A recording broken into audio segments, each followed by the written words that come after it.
Hey, everybody. Welcome to Idio Talk, a Radiohead podcast. Still a Radiohead podcast at this point, right? Mm-hmm. We'll see for how much longer, because we are reaching the end of some things as we sit down today to discuss Radiohead's final album up to this point, A Moon-Shaped Pool. I am one of your hosts, Walker Glenn. And I'm Zach Glenn. How are you doing, Zach? I'm really, really well. I'm excited. I'm excited too. I'm a little heavy-hearted. I got to be honest with you. Now, listeners, that was a bit of an ominous opening from me, but don't worry, Idio Talk is not over. We have more things to discuss. There's more stuff in the Radiohead canon, and side projects, one-offs, current projects. Right? It's no secret. We've talked a lot about The Smile. Yeah. But this is the last Radiohead studio album, and I kind of can't believe we're here. How do you feel at this time? At this time, I think that I'm heavy-hearted too. I'm still sort of in that denial mode of grief. I think because just because of how much planning and episodes that we kind of wanted to get in the can before we started releasing. I have, as we've spoken about, not quite for some time, but I have maybe a little bit more of a, what did you call it, a self-protective instinct on if there will be more Radiohead albums. And I've been saying that I don't think there will be. But in the back of my mind, I've been hoping during this last year that we've been recording and planning and stuff that a Radiohead album might come out. Sure.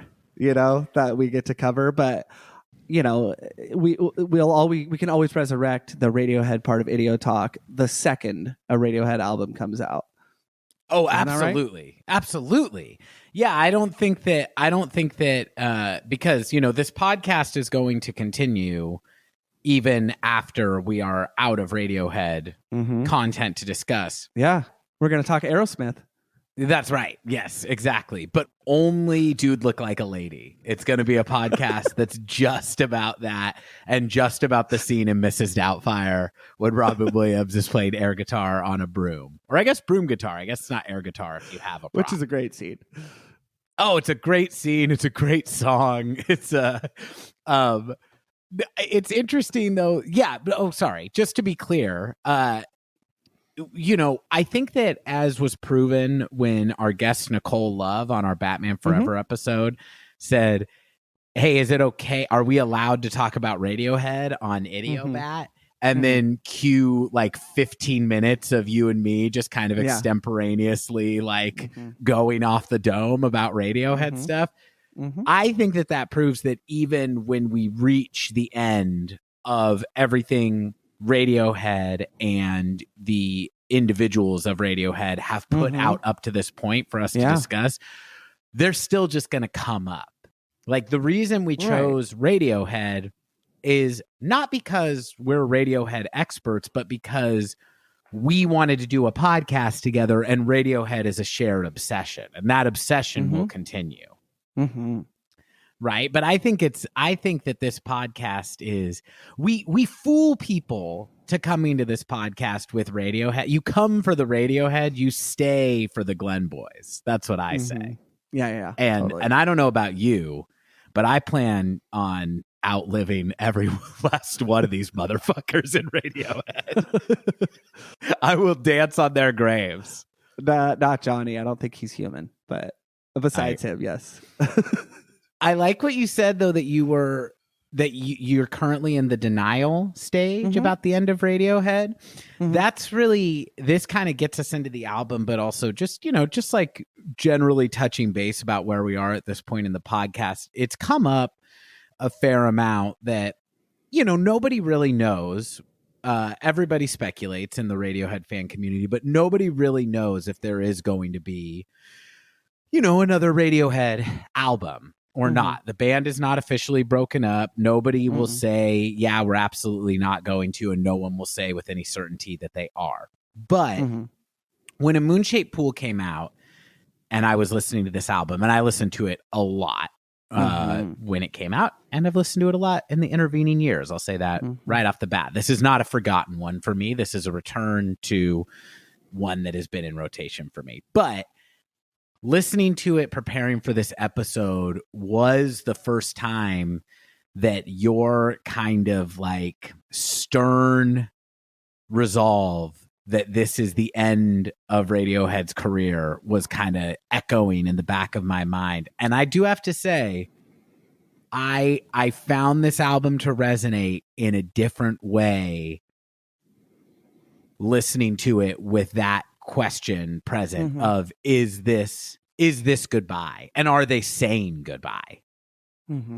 Right. I love the way and you we'll put get that, into that. Walker. That's great. Are they saying goodbye? That's great. And really, it's are Tom and Johnny and Nigel saying goodbye? And I'm not speaking for you. I'm not Right. And is Ed saying kinda, hello? I'm still here. This isn't happening.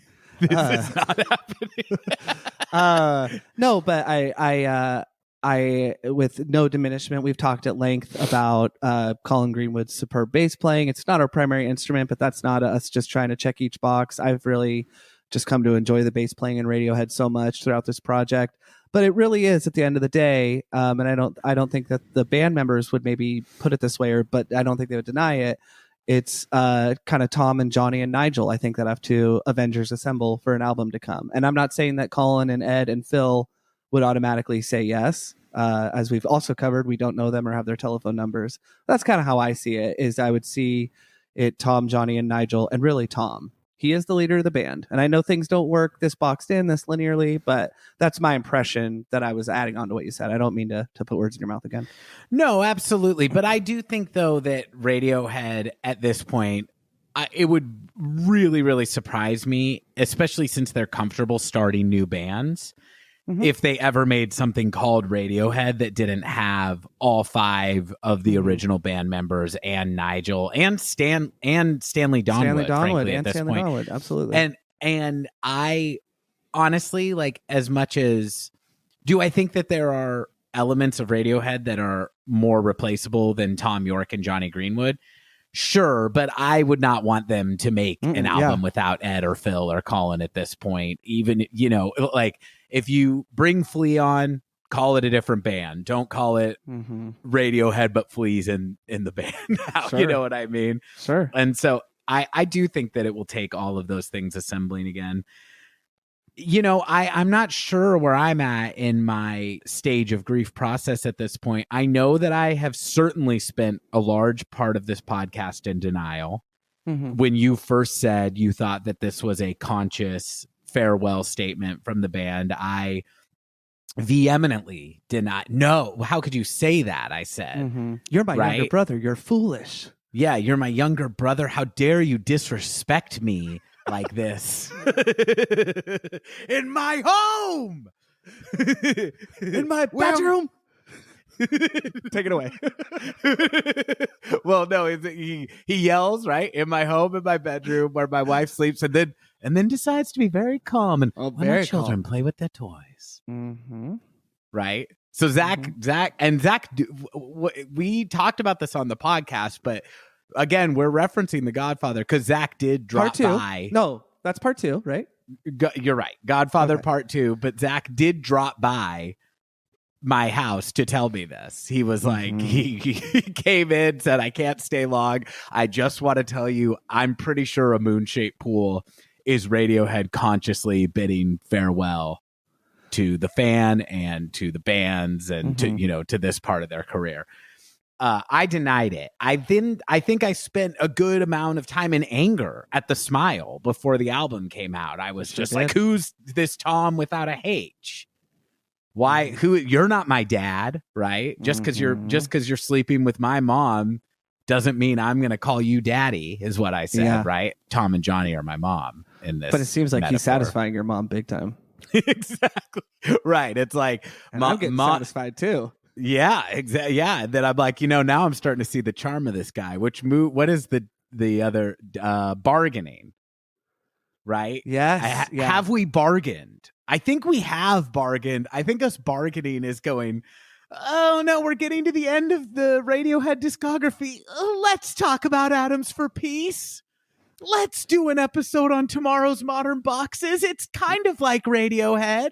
Right? Which I have just loved those interludes. I mean, I will say Atoms for Peace informed this listen, and I don't have comparisons to make. Besides, maybe the production, we'll get into that. But I'm just so glad that we did that, Walker. And you were mid thought, but you know, no, not at all. This is not a monologue. This is a dialogue. My we friend. were talking about your grief. I was, what stage you were in. So I think that was Atoms for Peace was bargaining. Uh-huh. I would say that now, and I'm realizing this out loud, at this point I am in despair. I have already hinted at it, Zach. I heard this album in a much different way. Mm-hmm. And over the course of these few weeks of listening to it, there was a real dawning comprehension of, God damn it, my younger brother has usurped my authority once again, like Johnny to my Colin, right? He's made a fool of me. And I think that Zach is right. I think that Radiohead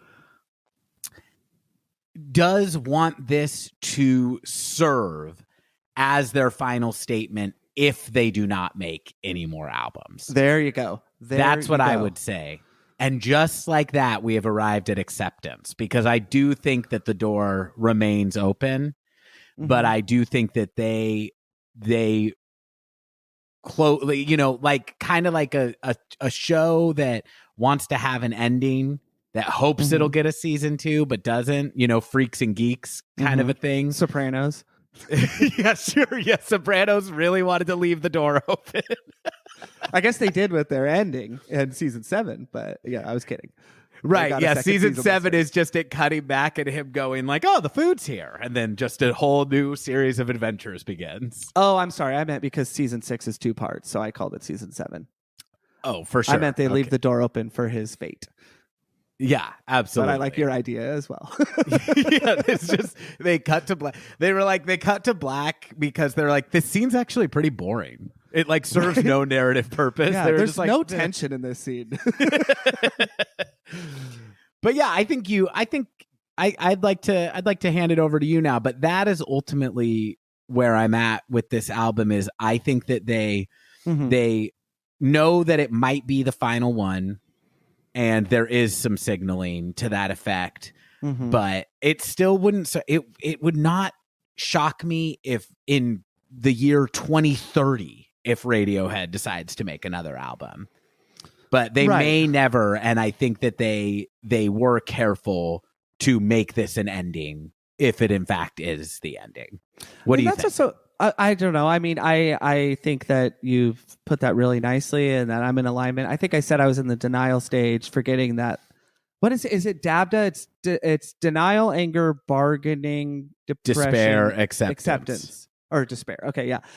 I think I was bouncing back to depression, not denial, from acceptance. Like I had reached acceptance, but I was regressing along the line. Back right. You were now doing ADBAB or exactly. ADBAD. Sorry. Yeah. Because of what you just said, like when it wouldn't surprise you, and we'll get into this more when we, because as Walker said, listeners, this is not the end of Idio Talk, a Radiohead podcast by any means.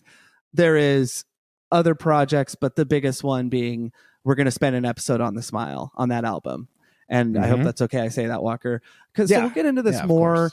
When Walker and I discussed that album, Light for Attracting Attention, because to me, I don't feel the depression if this is the end, because we even talked about this with Casey. Like, to me, that is reinvention.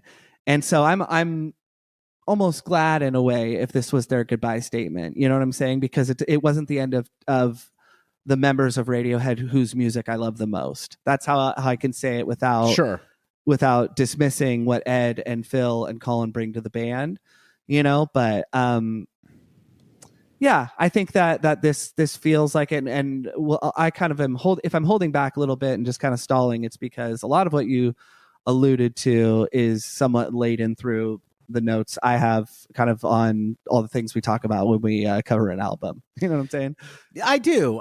Let's lay our cards on the table here and let folks know. So a lot of our big Radiohead albums have ended up being two-parters. Only a few of them have been planned two-parters, and this is one of those. So this week, Zach and I are going to be discussing the background of the album and our personal histories with it. And next week, we're going to go through the tracks, and we have a guest for that one. I'm very excited about that. But so on that too, listeners. Yeah. Mirroring the arc of the band, Clive Dreamer is credited on the album A Moon-Shaped Pool. His studio debut with the band. Exactly, yes. And he also toured with them. So, as you know, this is not the case with other Radiohead albums. So that is why we are bringing on this guest. It's no coincidence, is it, Zach, that this is the first album episode that we've had a guest on? No, not at all. Our Clive Dreamer.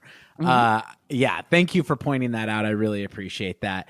And like A Moon-Shaped Pool, this episode will be kind of closing the door on one part of this podcast while leaving it open for future projects, aka The Smile, aka other solo work, aka Zach and I will have to talk about everything that we've learned over the course of this project, right? Yeah.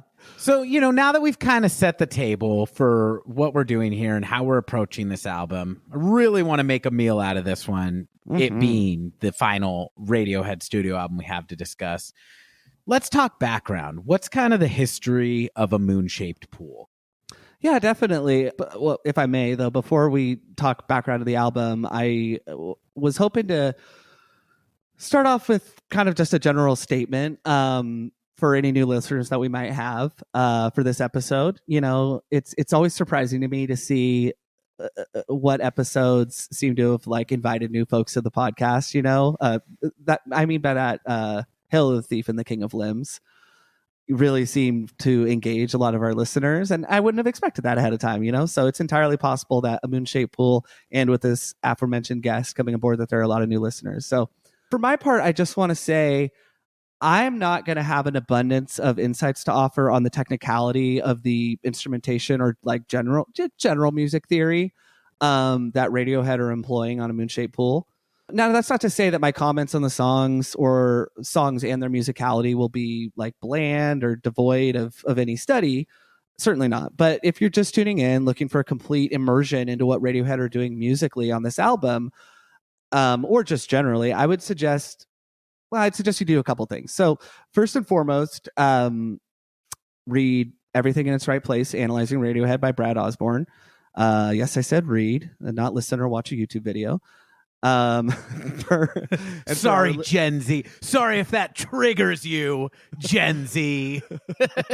Well, and for our illiterate listeners, tune in to YouTube and watch the channel David Bennett Piano. Let me take that again. For our illiterate listeners, tune into the YouTube channel David Bennett Piano and check out some of his videos analyzing Radiohead's compositions, how they use harmony. He's a piano player, obviously, but he talks about just a lot of the amazing melodic things they do at masterclass level, kind of level of analysis. And finally, I would say go back and listen to Walker and I's episodes covering the albums Amnesiac, Up Through and Rainbows, and our interview with Brad Osborne himself to get your music theory fix. And the reason I'm saying this is I think it's important to address this up top because I have a sneaking suspicion that a lot of prospective listeners look for and then will select their Radiohead commentary based on one of a few criteria, which is and this is me sort of speaking for myself in the past when I've been looking for stuff, but I know there are a lot of Radiohead fans like me. But yeah, I think people will kind of look for Radiohead commentary in the hope that they might find some answers to the melodic puzzlement that they may be experiencing, right? Oh man, what is this song doing? Yeah. That was me with the song There until I eventually found Brad's book, right? Right. And I knew how to play the song, but I was just melodically puzzled. May I just interject that of course, the listeners that you're describing must not be fans of mine. Because let me tell you, if you're coming to Walker Glen for those answers, you came to the wrong place. Fortunately, I got a co-host, and he loves that shit. And he's sitting right across from me, and his name's Zach Glenn. Zach, take it away. I do love the music theory stuff, but I think for our listeners interested in production, I think, and I know you're being funny, but our music theories humorous. Interested in production, I think Walker Glenn is your man. And also, if you just love kind of shoot from the hip opinions. Yeah, totally. If you like your host who doesn't think before he speaks, then I got you covered over here. But yeah, for the listeners that are like, experiencing some sort of puzzlement or then longing for that answer to be satisfied, as I think the Radiohead Reddit board shows, there are millions of people feeling that way. I'm not going to say that our Amnesiac Up There in Rainbows episodes satisfy all of those, but there is a wealth of material in that regard in our back catalog. Or if you're a new listener and you're excited just to ridicule an incorrect analysis or point out the lack of in-depth trivia that Walker and I have missed when talking about a particular song, and I'm thinking of Idiotech, like the electroacoustic experiment that Johnny Greenwood did is so difficult to explain. But if you look up online what happened, there's just tons of links with crazy in-depth description, right? And that's the thing that I've noticed about the Radiohead fanship community is that there is a lot of, actually, just like what there is with anything, right, anything that people love. In this case, it's usually very complicated stuff. And I also think the Radiohead community is very friendly and warm. And I also love to nitpick and debate details about stuff, but usually in person and in a friendly way. I'm not somebody that likes to listen to stuff to then hate on it. But I want to say to those listeners that goodbye. That is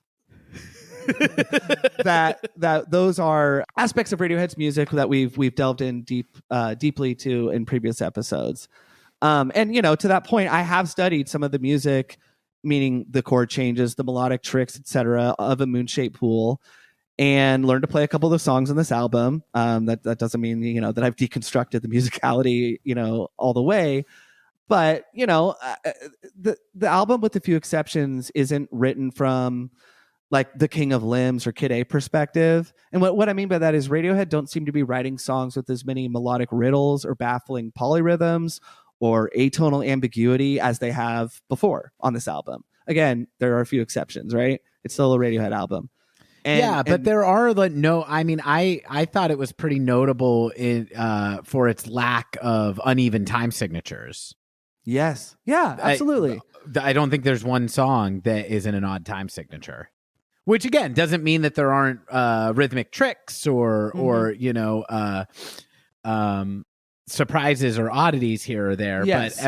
But every single song is in a 4-count. Mm-hmm. Yeah, no, I would agree with that. I think there I have one exception, but that is so that's how this album differs. And I put Kid A and the King of Limbs on there specifically. Obviously, Hail to the Thief and In Rainbows have a lot of unconventionality to their songwriting as well. We've talked extensively about Radiohead's tendency to avoid writing songs in a strophic form or verse chorus form approach on every album since the Bends. But A Moon-Shaped Pool maintains that approach in a way, but there is more than one song in this album that essentially is verse chorus, which I find also very interesting, kind of to your rhythm point. So that was a long preamble before we talk background to the album. But again, I love that it seems like the album's maybe where I wouldn't have expected to see as many new listeners tune into the show.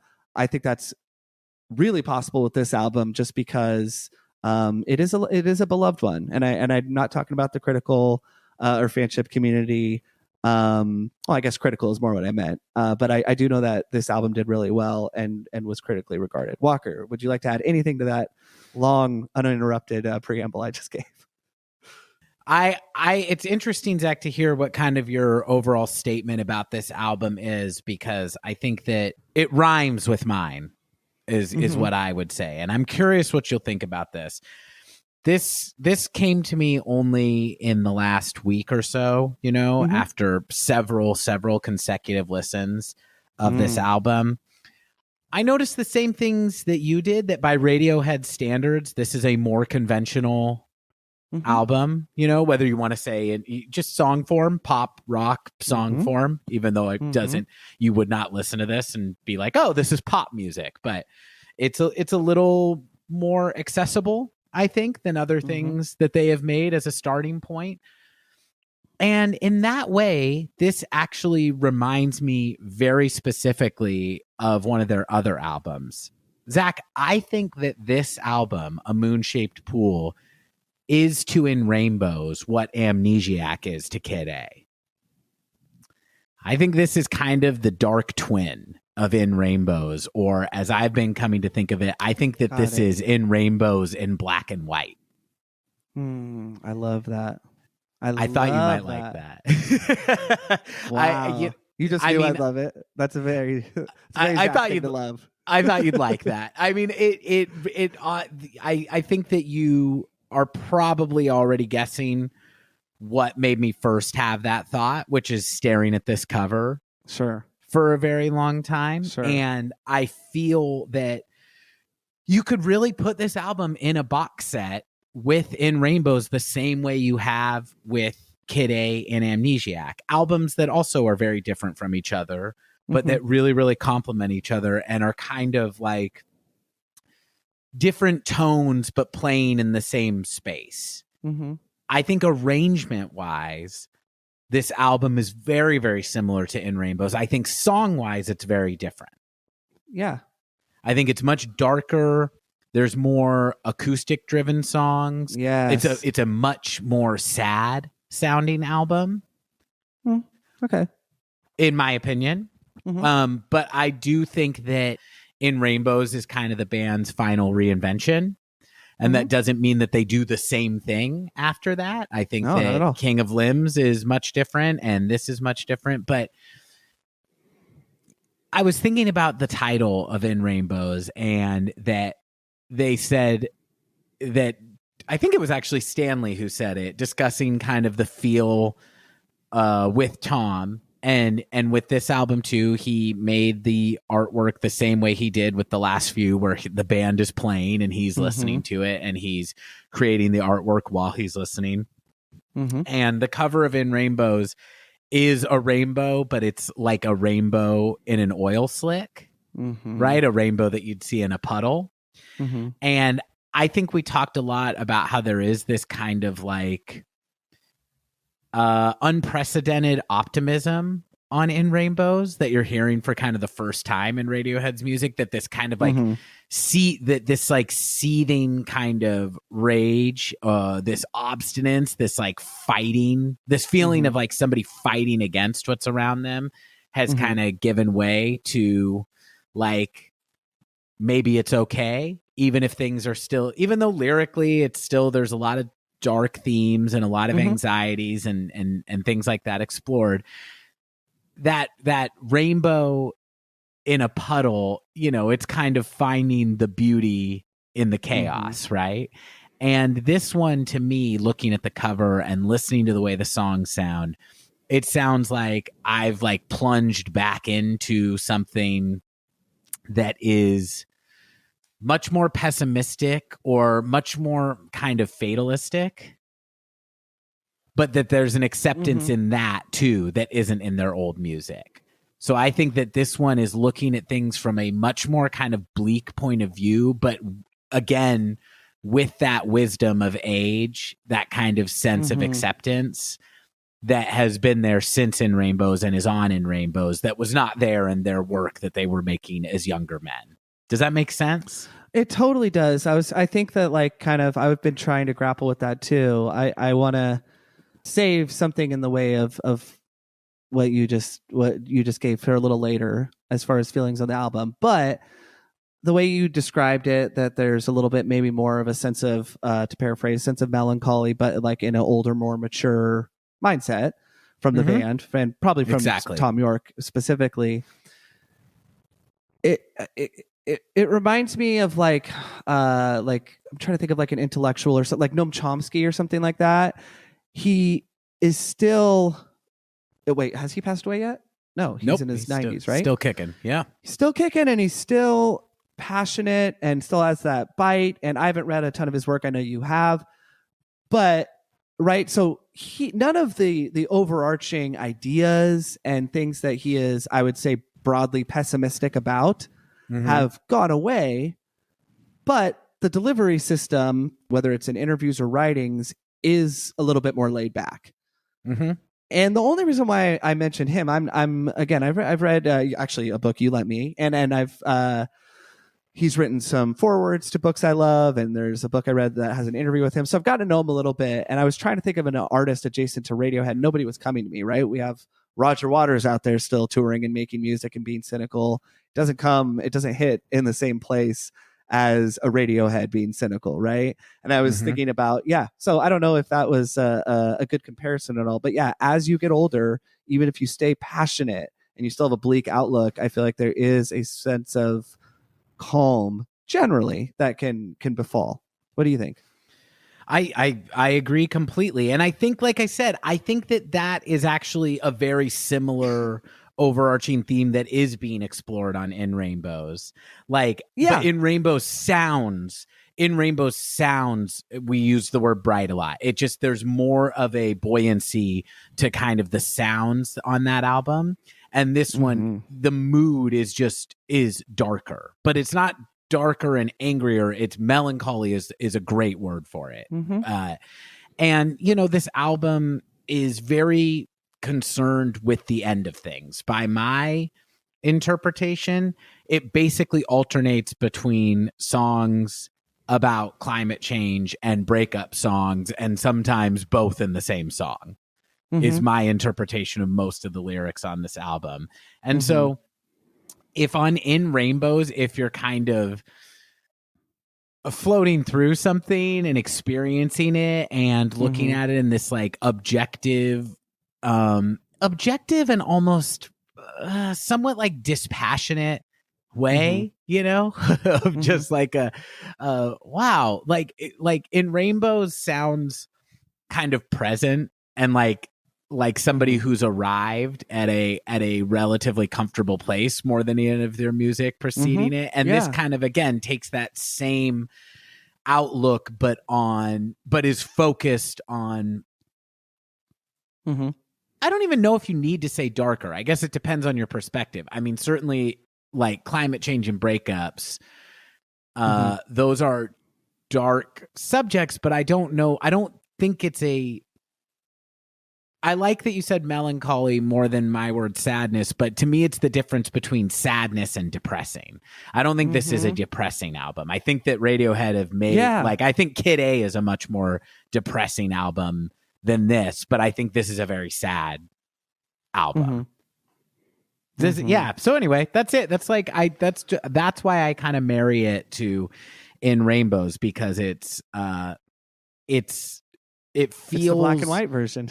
It feels as emotionally engaged, but just, different hue that it's painting in. Yeah, no, I love all that. And I mean, I think kind of my next point I wanted to talk about was the album title itself, which is adjacent kind of content wise, I think, to everything that you just discussed. And I was reading a quote from Robin Pecknold in Consequence of Sound from May 2016, so the month and year of the release of this album. And I'm just going to read his quote because I took something different away from the album title after thinking about it for a long time, but I like where he kind of starts off. So he said, "My current theory is that there shouldn't be a hyphen," talking about the title, A Moon-Shaped Pool. "The title is sneakily a complete SVO." That's a subject, verb, object sentence. A moon is the subject, shaped the verb, and pool is the object here. A moon-shaped pool. So he's saying by shaped, he said that means influenced form guided by its beauty. And in pool, it could be an individual named Pool. And then he put, the journalist put parentheses, Paul McCartney, question mark.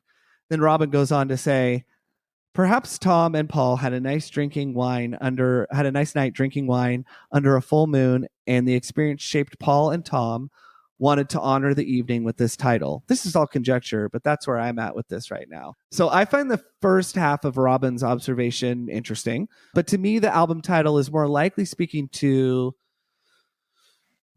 I don't know, to the circularity of life. And not the circularity of life and death, but the circularity of life as a human being and as at a cosmic level, right? The same shallow bullshit themes that Radiohead always seem to embed into their work.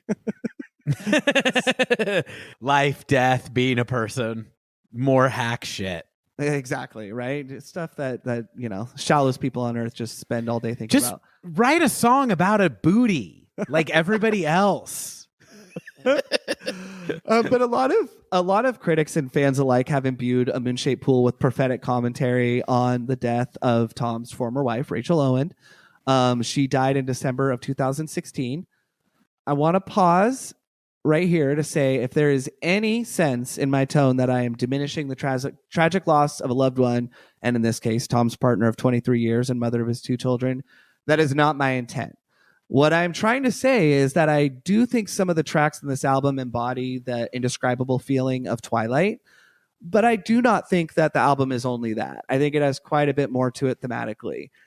And going back to the album title, A Moon-Shaped Pool is somewhat interchangeable with a pool-shaped moon, i.e., you can change the order in the words of this sentence or in the words of this album title, in this case, a number of ways and articulate the same general idea. Obviously, they chose the right order, but a pool-shaped moon is not, you know, so dissimilar in the idea it's trying to convey, right? And that's that circularity I'm speaking to, right? You don't think they should have gone shaped moon a pool? No, but no, but like if somebody whose first language wasn't English said that to you, you could get to a moon-shaped pool eventually. Sure. That's what I'm saying is it's not Thief 2 Hail the, which is right. Or, you know, I mean, I guess you could say that, but the circularity is a theme that I do think is intentional. So I think that you could kind of change it a number of ways and articulate the same idea. I think that the sense of infinite circularity is what this album is really articulating in its sounds and overall vibe and mood. And I think we'll get into that as we go through the tracks. But like all that being said, I think this album was written and made by Radiohead. So of course it's still intentionally absent a sense of definitive resolve in like the writing and the melodies, right? Like you were talking about, like there is still weirdness to it, right? So it's not a complete circular, perfect spherical moon or something like that, right? There is still ambiguity and tension created in the songs. And just like the moon, there is a dark side that we can't see, but we still know exists. And what I mean by that is, like, in some of the songs, there's a few songs on this album where I kept thinking of, like, oh, there's the dark side of the moon, not the album, but I know where I want the song to go in terms of its build, or maybe with a louder or harder feel. And it doesn't do that. And it reminds me of how, you know, there's always a dark side of the moon that we can't see, but we know is there, you know? And I don't know, that was just kind of cool to me. And I think my point of all of this, if I could just kind of wrap it up on the title, is I think the profound meaning that Radiohead fans retrospectively imbue onto each album is really evident in the lead single and opening track of this album, which is Burn the Witch, right? And I say that because for many Americans, 2016 is synonymous with the year of Donald Trump, right? And I'm not discounting the profoundly negative effect Donald Trump's presidency has had on our country and the world at large. But I do think it's important to remember that our time and our lives exist outside of a negative tipping point. And I also understand, listeners, that I'm coming at this from a place of pretty low impact and change as a white male that's, you know, middle class, right? Saying like, hey, exist outside of that negative moment. You know, I know it sucks, but I understand some people's lives have been profoundly more affected than my own, right? So I say that with a little bit of humility. But all that to say, Burn the Witch does feel incredibly prescient, right? Or prescient, I think. It feels anthemic and almost like a protest song to Trump and his ilk, right? And it very well could be. And I'm confident that Radiohead don't align themselves with the ideals of somebody like a Donald Trump. But I don't think that this song or most of Radiohead's music in general is meant to be that hyper specific, excluding Hail to the Thief. And that kind of ties into what I was saying about like the death themes, that I do think they're there, but I think we may have imbued it with retrospectively a little bit. And I'm almost done here. And I should further note that this song, Burn the Witch, had been kicking around in Radiohead's catalog all the way back to the Kid A era. It was one of the first songs that they had written and tried to get right for Kid A. And overall, I think Radiohead, Stanley Donwood, they've been satirizing and critiquing the archetype of a Donald Trump for decades. And this is not a new topic for them, right? So just like the exploration of life, death, and consciousness are not a new topic for Radiohead to explore, neither is like something like a Burn the Witch, right? Which it does feel like a politically anthemic, awesome, charged song. But I do think that the approach of exploration on a moon-shaped pool is different than what we have heard before, and also the same. So that was kind of, I know a lot of what you said was covered, I guess, in what I just went through, but I really just I mean, that's how thought-provoking Radiohead can be for me. Whether or not what I said, we're gonna keep all of it, or if it made sense or not, it's just that's kind of what they do. They make me think, and a lot of that it can be conjecture. But I don't know. What are your thoughts on anything I just talked about? Well, I think that this title it's one of their most hyper specific in terms of imagery, right? A moon-shaped pool it conjures a very specific mental image, but it is kind of one of their most abstract titles. I saw a lot of speculation that the title refers to what the Earth would be after the polar ice caps melted. Oh, okay. Which I like. Change. I like that. Yes, and I do think this album is very concerned with climate change, but I think Radiohead has written about the end of the world kind of nonstop since Kid A.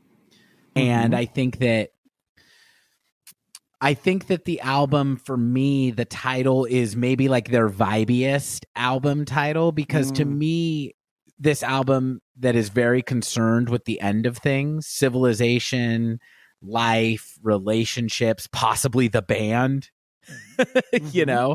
possibly a bit of a career retrospective. I think that it's more about the feeling of what you're kind of submerging into, which is like grief and reflection. And I think that works with kind of the specific imagery also of the climate change metaphor that people have pointed out. Whether that's intended or not, I think it fits in really well. And it wouldn't surprise me at all if it is. But A Moon-Shaped Pool is a lyric on the album. And I think that song is also kind of about the temporary and repeating nature of life, that it's like humans may come and go, but everything else is going to keep going in a big circle. So I think that it's talking about things in a kind of more overarching way than something as literal as this is what's going to happen to the earth when climate catastrophe strikes. But I like that too. Well, and that's really what I was trying to drive at with, when I said, hey, I want to be respectful, even though people have imbued it with this reflection on death, and Tom's wife did die. I'm not trying to say, no, it's not about that. You're just imbuing it, because it is. And I know that maybe she was sick and they had separated, which is going to have a profound impact. I'm just saying that I think it's worth noting that event was 7 months after the release of this album. And invoking images of planets and things like that. Of course, there's going to be a climate change that people kind of imbue onto it. But like Kid A, which because now that was 22 years ago, sometimes people even forget that. Oh, was it before or after 9/11? Oh, was it before or after Bush was elected? And there's all this profound meaning put onto it, and it is a profound album. But I think that what Radiohead and a lot of art that you and I both love have in common, and I'm going to zero in on the artist that comes up almost every podcast, Stanley Kubrick. Artists like that, what they have in common for me is, are they inspired? Were they inspired? Absolutely. Were they unique? Absolutely. Do they explore very, very, very deep themes? Absolutely. But not everything is a puzzle that can be solved, that the band knows the answers to, because I think with Radiohead and creators like Kubrick, what they're doing both in a visual or auditory sense or in their lyrics or whatever, is they're kind of fractal in their approach to art, so that everything does sort of mirror itself, and it does sort of like speak to these larger themes that you could then go, oh, well, that's like this and that's like that, whether it's numerology, whether it's words, whether it's visuals in Kubrick's case. And I think that people kind of will create their own narratives out of this because they can find so many things that match to fit it. When in fact, from the creator's perspective, it might just be like, I like symmetry, not only that, but, or I like talking about life and death, or I like talking about climate change. You know what I'm saying? I don't know. I want to take a breath there. Yeah, absolutely. And that's what I mean too that's why I think this album rhymes so nicely with In Rainbows, is because Radiohead is usually concerned with the same themes. Like they're preoccupied by a lot of it's like, oh, this album has a lot of feelings of alienation on it. And it's like, yeah, it's a Radiohead album. Right. But there's still within that, they are still playing music in these kind of different moods or different focuses. And I do think that the situation and what's happening in the world at large around them, and then in their personal lives, some of the things we know about, and then all the millions of things going on in a person's life and head that we don't know about, definitely inform the specific outcome of each album, But I do think that I don't think that the effect of the relationship of the at the time of this recording, I guess the impending death of Tom's partner of many years can be understated, because I do think this is kind of Radiohead's only breakup album. And I don't want to speculate, at what point her health was in decline at the time of this, but sure. Rachel Owens passed away of cancer in late 2016. So I do think that it stands to reason she was probably already, quite ill at the time that these songs were being written and recorded, and they had already broken up. And I do think that on this, Tom is kind of taking those big themes of like catastrophe and civilization ending and kind of relating them back to personal loss and vice versa. And that's kind of where the circle comes from this. But I think these are some of the most personal sounding songs that they've done in their career. I'm sure that many, many, many of them have been personal, but I think that there has been a natural tendency to kind of obfuscate that. And this is one where it sounds very unafraid to be sentimental. Sentimental is a loaded word, but more openly emotional, raw, and kind of like heart on sleeve, both in their sound and their lyrics. I so agree, man. Yeah. So I do think that this album, while I don't think that it was trying to prophesy the death of a romantic partner, I do think that it is very concerned with like themes of loss. And Absolutely. I do think that is specifically about that relationship. Absolutely. I even saw in like a Pitchfork review, retrospectively looking at a moon-shaped pool, it was doing that thing as if like Tom's former partner had already died when it came out, the way the article was written. So I just that's kind of how I always thought of this album, was that it was about him processing the death of a loved one, and a loved one with whom he may have had a somewhat estranged relationship at the time, but that, it turns out, was all retroactively added by what I kind of absorbed culturally about this album. Yes, and that's why I mentioned Pitchfork, is that like there's a lot of conjecture online, but and not that major publications don't make mistakes, but I was just kind of reading it, and that's what sent me on this path of being like, what do I actually think the album might, taking a step back from what we know in the personal life and what happened afterwards that is tragic. That's all. So, Zach, I find it interesting. We seem to be taking kind of a moving backwards approach on how we're discussing this, because we're talking about, a death that took place shortly after the album was released, but that relationship is probably being mourned in a lot of the lyrics and themes explored on the album itself. But actually, if we kind of get into the background of this album, even further back to Radiohead's hiatus, there was kind of loss lurking in the background outside of Tom's relationship with his partner Rachel Owens. This was a somewhat dark and tragic period for the band that led into recording this. Do you want to maybe talk about that? Yeah, so a great deal of the information pertaining to the background and recording of this album, A Moonshaped Pool, has been pulled from the wonderful book that I just recently completed reading, called Life in a Glass House. It's by John Azelwood. I highly recommend it. And you know what? I recommended Brad Osborne's book earlier. That is more the technical, definitive, encyclopedic book on Radiohead's music. Life in a Glass House is the best book I've read about Radiohead up to date that covers up through the current era. But as Walker was just saying, you know, there is a lot of tragedy sort of surrounding the band, going much further back than 2016. So, as there always is, right? But I'm talking about in the band specifically. So as we know, Radiohead albums are a non-linear process in terms of their conception and recording. And I think to trace this album's origin, you know, we need to look at the death of drum technician Scott Johnson, who was killed while tuning Phil's drums on a stage in Toronto's Downsview Park on June 16th, 2012. He was killed by an elevated roof that came crashing down quickly and without warning. And he later died of head injuries sustained in the accident.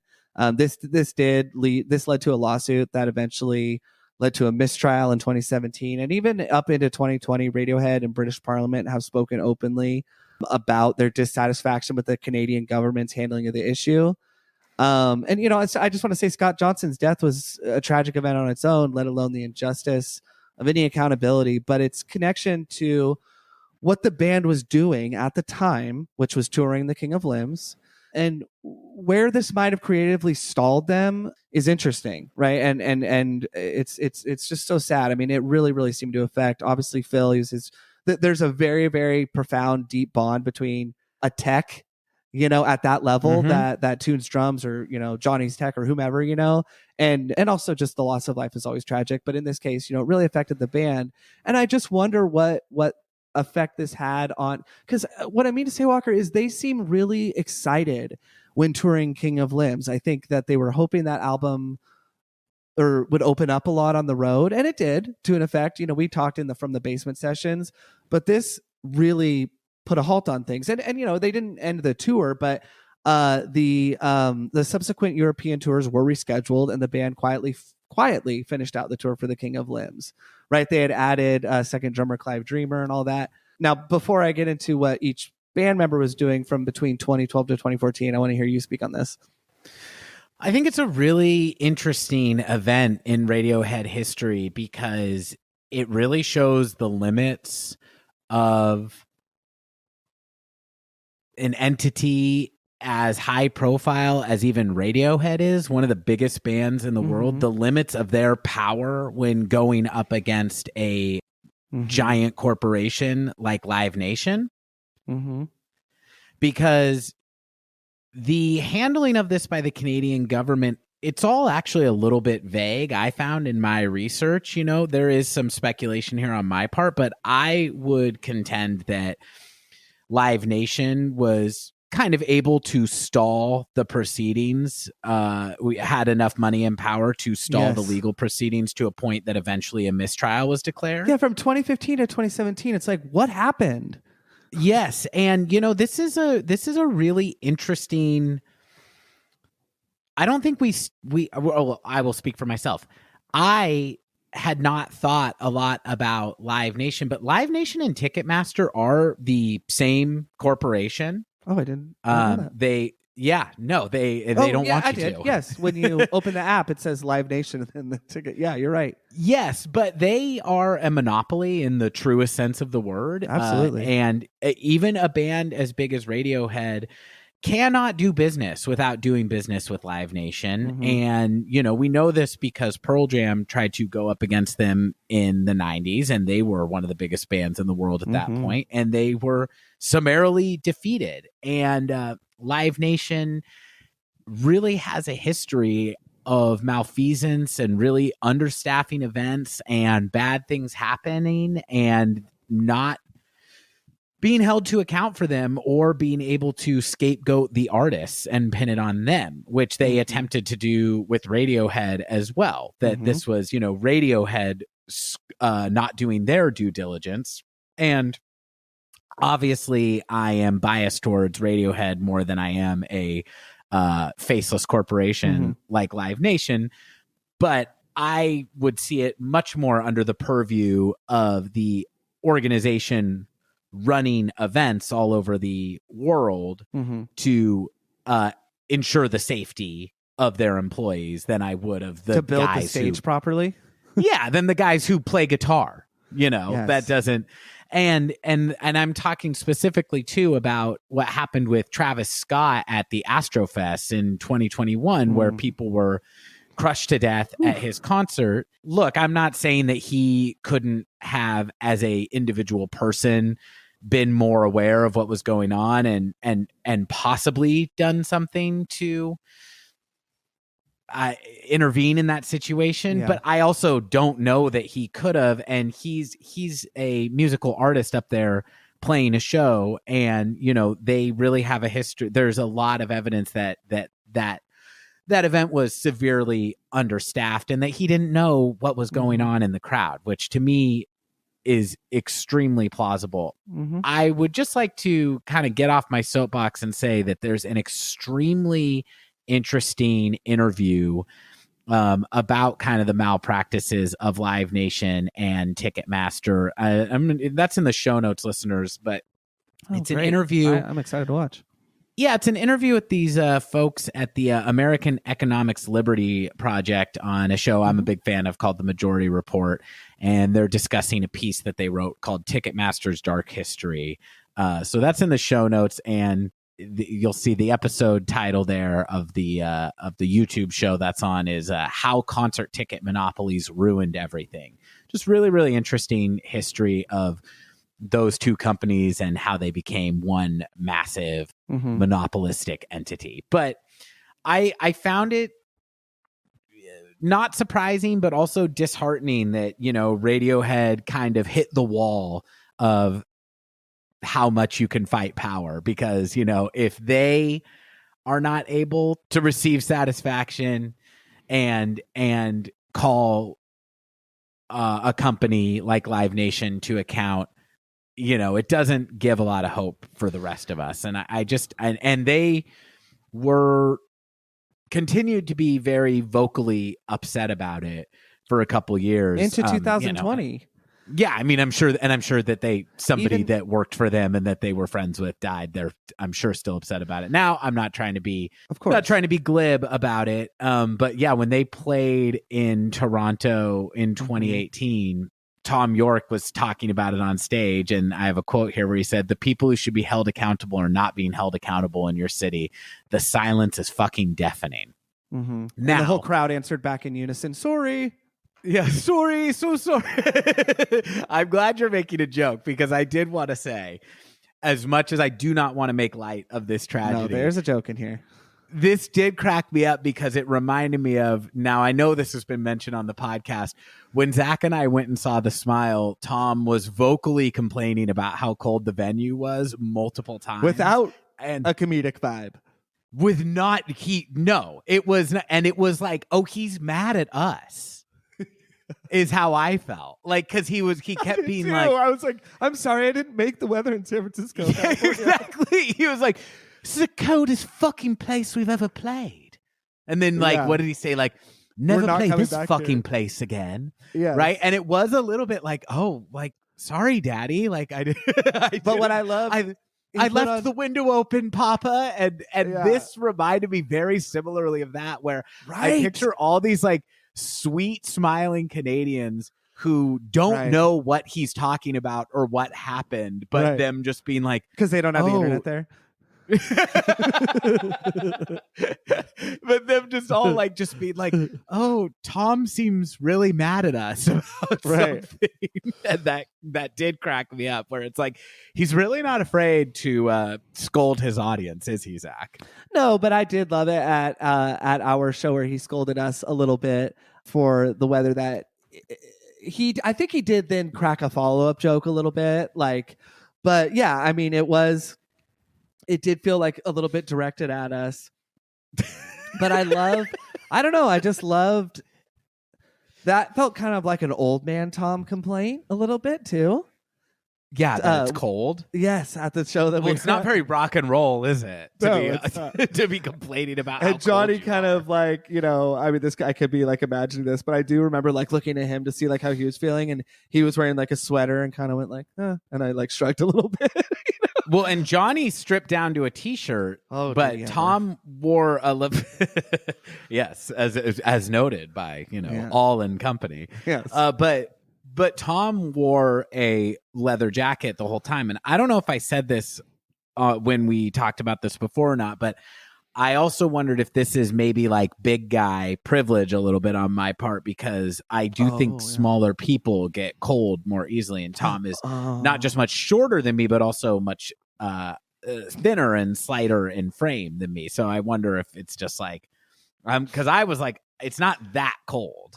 Well, we were also outside. Surrounded by other bodies, whereas he was on the stage with a completely open, air behind him. So I think that is more to do with it rather than the 8-inch. Yeah, but playing a concert is also very hard That's work. What I was thinking. Usually, I kept waiting for him to warm up. I have, in any weather, never played a show. Me too. Where I'm not instantly on fire. Right. I know. No, Walker. That was my next thought, which is why it made sense that Johnny stripped down.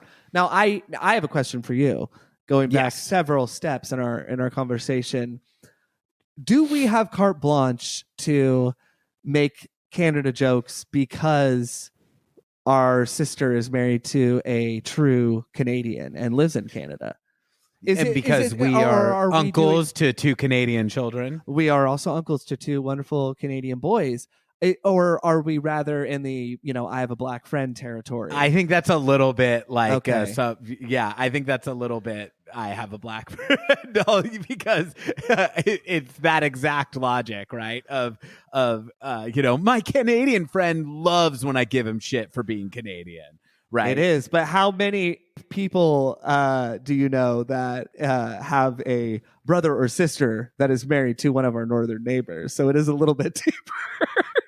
Right. But I'm sure that anybody who's ever been in like a interracial relationship can attest to when they came into a white family that nobody ever was weird or racist to them in any way whatsoever. Oh my goodness. Okay, I just want bigotry bigotry and bias immediately goes away once 2 people from different places are romantically involved with each other. This is our son Ike. He's Canadian. Yes, I can see that. So talking about Walker, did you have anything else you wanted to say about Scott Johnson's death, or can I kind of talk about the band members? No, I just think that people should look into how much Live Nation sucks, and if you have any ideas about how we can go to concerts without them, it would be great. I would really love there to be some antitrust legislation against Ticketmaster and Live Nation and break it up, because monopolies are supposed to be illegal. And that's it. Check out the interview. I don't have anything smarter to say about it than these folks do. But I think if you're interested in that, give this a listen. Well, I'll tell you one thing, Walker. That's 2 things I'll be checking out that you've now recommended. I'm excited to check this one out. What was the other one? A book we talked about off pod. Oh, but I meant to tell you, and we should leave this on. I finished Annihilation. I don't know if I told you that. Oh, great. I finished How to Write One Song. Yeah, I finished Annihilation like the week you gave it to me, but I really enjoyed it. We'll have to talk about it off pod. And Heavenly Creatures. Whew. So talking about the band members from the year of 2011, in Johnny Greenwood's case, up through 2014, because folks, A Moon-Shaped Pool was recorded in sort of the fall and winter of 2014 up through 2016. I'm going to go member by member and start with Johnny Greenwood. In 2011, the end of 2011 and early 2012, Johnny Greenwood finished recording an album in Poland with one of his personal musical heroes and one of mine as well, Krzysztof Penderecki, or Penderecki. It's difficult to discern the proper pronunciation. Also in 2012, he completed work on his tension-laden soundtrack to Paul Thomas Anderson's film The Master. That was released to critical acclaim yet again. And just a side note, this is where Johnny Greenwood first met drummer Tom Skinner, who is now the drummer of The Smile. So Tom Skinner played orchestral drums on Johnny Greenwood's score in The Master. I didn't know if you were aware of that. It's really cool. This is like when Brad Pitt went and did Mr. and Mrs. Smith with Angelina Jolie. This is Absolutely. like the seeds of the affair that will become the primary relationship. I love that. Yeah. And Colin Greenwood guested on the song Indigo Night by the band Tamino in 2012. And he also tried his hand at journalism, which I thought was interesting. He wrote a review of Michael Pollan's book, yes. Michael Pollan of Monty Python. Yes, writing a nonfiction historical book. I would love to read Michael Palin's book and Colin Greenwood's review. And I loved that detail. I know Colin, we've talked about that he's a car guy. I heard that from Alan Cross's podcast, The Ongoing History of New Music, like years ago, and I've just latched onto it. I just love it. But you get the sense he's a well-rounded individual with lots of hobbies and interests. Yeah. And which is what's cool about like the bass. Yes. This sounds like a slight knock against bass. I just think like bass players, because they don't tend to be front and center. Right. It's indicative of a personality type that likes to have their hand in a lot of different pots. Absolutely, man. Well said. And yeah, I mean, there's a reason that John Paul Jones, you forget that he was a member of Led Zeppelin. I don't want to derail us too much, but yeah, excluding Paul McCartney, there is this sort of backgroundness to bass players that I love, but it's so essential to the music. And I just love that Colin has these sort of like seemingly very different interests than obviously his younger brother, but also in the rest of the band. Not that any of them wouldn't write, but like just with the car thing. Ed O'Brien achieved a lifelong dream of living in South America, and he moved his family to Brazil. This is to avoid the ongoing Nuremberg trials. Philip Selway, the solo artist. What did you just say? I said Ed achieved a lifelong dream of living in South America. I get like lots of Nazis ran away to South America. Oh yeah. That's right. Okay. I think it's interesting that you use the word achieved, because I would say so far you're describing achievements of every other band member, and you're describing Ed taking a vacation. No, Walker, he lived there for years, and they lived in like a hut, and he had talked about. I know, Zach, but I am saying that Johnny is traveling to India during this time and learning new non-Western forms of music. Right. Colin's becoming a published writer, and Ed is achieving taking some time off. But imagine the logistics of moving from Europe to South America. That's true. That's true. He probably had to hire a pretty big crew. I know. That's what I was thinking. It's like, what's a passport? Philip Selway, the solo artist, released his second solo album, Waterhouse, which was dedicated to Scott Johnson. And this album had zero Radiohead involvement, clearly. And finally, as covered on this very podcast, Tom York and Nigel Godrich were working with a different band at this time. That was Atoms for Peace. They were recording and mixing their 2013 album Amok. And also, obviously, Tom York's second solo album, Tomorrow's Modern Boxes, was released in 2014 as well. So all this to say that Radiohead took the majority of 2014 off. Not entirely, of course. I just mentioned Tomorrow's Modern Boxes, which he did also collaborate with Nigel and Stanley Domingue on. And he lightly toured the album in 2015. And that same year, on August 15th, I don't know why that date stood out to me, but a statement was made by the media from Tom. A statement was made to the media from Tom that he and his longtime partner of 23 years, Rachel Owen, had separated amicably. Walker, why am I thinking of 2015? Or of August 15, rather? Yeah, because, Zach, that is my very birthday. And I believe And I believe that they separated as a gift to me because Tom knew I would be pretty excited to find out that my old man is single once again, and suddenly I have a chance.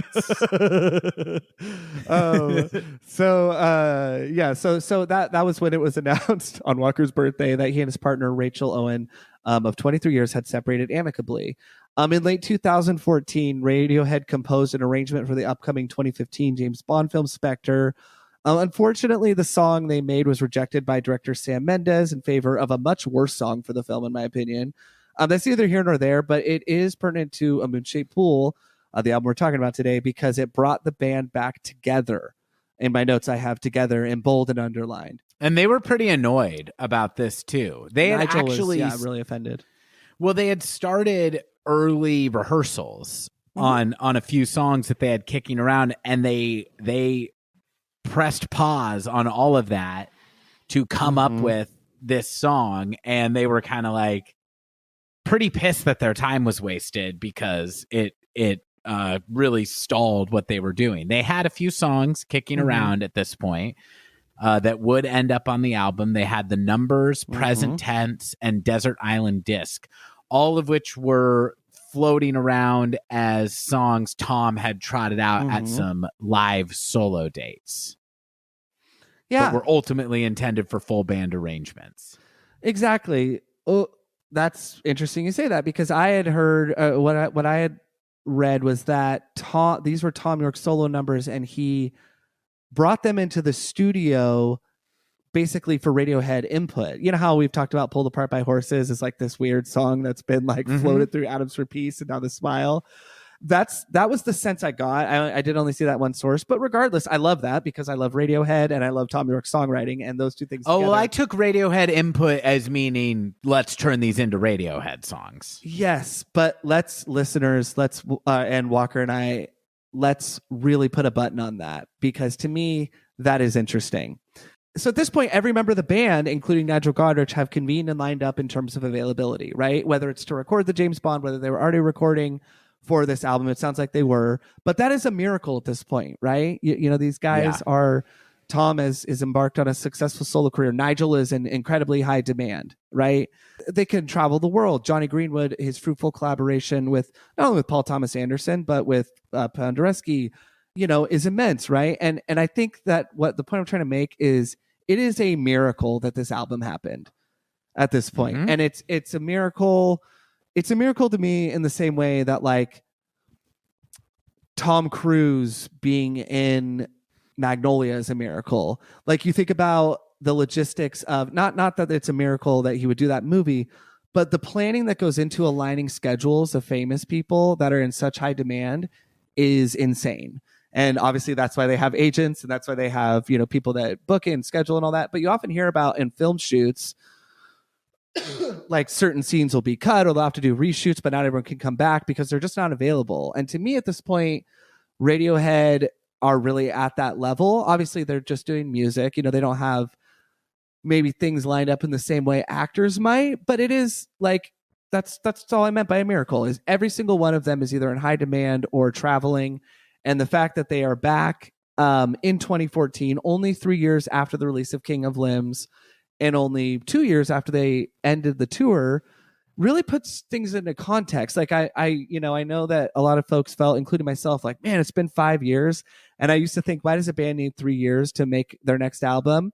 Well, in doing this podcast, just in talking about Radiohead, and Walker and I just sitting down and doing a little bit of research and booking the occasional guest, it's taken over a year and it's flown by. And that is, mirroring the arc of the band, learning things.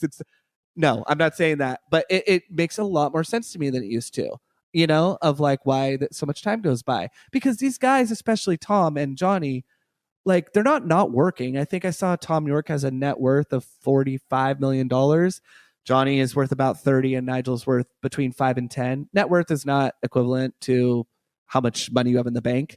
But, they are not wanting for anything yet. They just work their fucking asses off. It's crazy to me. Which is, I think, why I think the results speak to that. I think when Radiohead feel pressured to do something, under a certain timeline, it has not yielded the best results. Interesting. Okay. I mean that in a very relative way, but I mean, like, I know. Yeah. But I mean, I'm specifically talking about King of Limbs and Hail to the Thief. Those seem like they were both made with a little more of a, hey, let's get something out. You know, we need to follow up this last thing that was really impactful, and that just doesn't seem to be their process. Yeah, we've certainly seen a bit of both, haven't we? So, like in the career of Radiohead. So recording the album, like I said, did take place over the course of 2014 to 2016. The usual secrecy and general lack of enthusiasm from the band to the media persisted over the better part of the 2 years while working on the songs. Ironically, though, the best cuts that made the album were recorded in a span of about 2.5 weeks. This is very difficult to verify, but I've seen it in multiple sources, and I think what it means to say is not that, hey, Radiohead invented all these songs in 14 days and recorded them. Obviously, they had been working on them, but they couldn't get them quite right from a production and arrangement perspective. And there is a reason that kind of created a deadline for them to finish them. And before I get to that, on the mixing and editing, Nigel Godrich claims to have put it all together myself, and that is a direct quote. But without any context around that quote, I find it to be a very odd statement for me for a couple of reasons. And the first one being the sequencing of a moon-shaped pool was determined alphabetically. So there's not a great deal of thought that went into even just the sequencing. Johnny Greenwood has integrated. That's one of those like minor miracles, though, to me, though, because I think the sequencing on this album works so well. I agree. So I love that it is that very arbitrary metric of how it would be put together, and it works. So that feels like a little bit of a like hidden hand of God or something. Totally. It's just and I totally agree with you. I really, really like the sequencing of this album.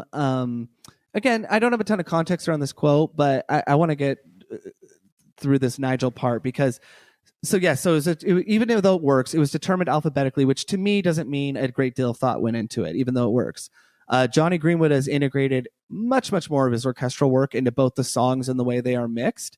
And I'm not saying Nigel isn't responsible for that, but I just think having spent a great deal of time with Nigel in this era as a producer, this album sounds, I would say, quite different from other recordings he was making contemporarily.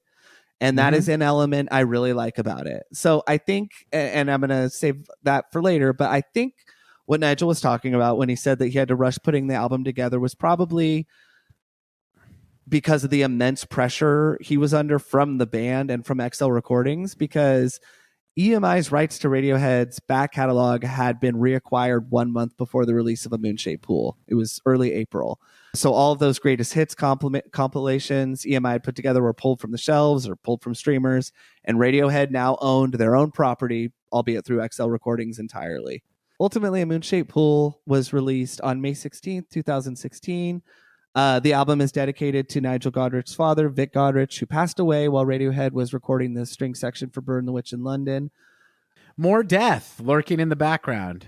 Yes. The album received widespread critical acclaim.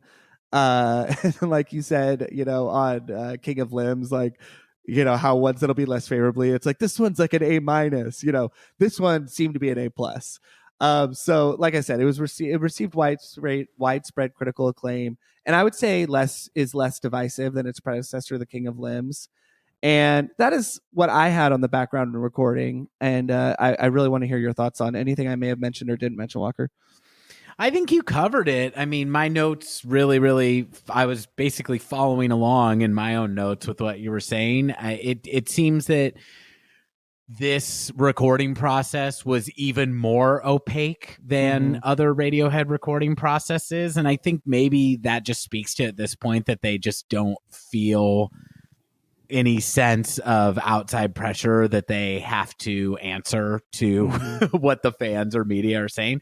I don't know. Again, like the fact that this feels like they were possibly planning, or at least at least leaving contingencies for this to be a final statement from them as a band. Maybe that also spoke to why they didn't want to talk. Maybe they didn't know for a long time when or if an album was going to be ready, you know, because there isn't an online diary or anything. There was a quote that I came across from Johnny Greenwood.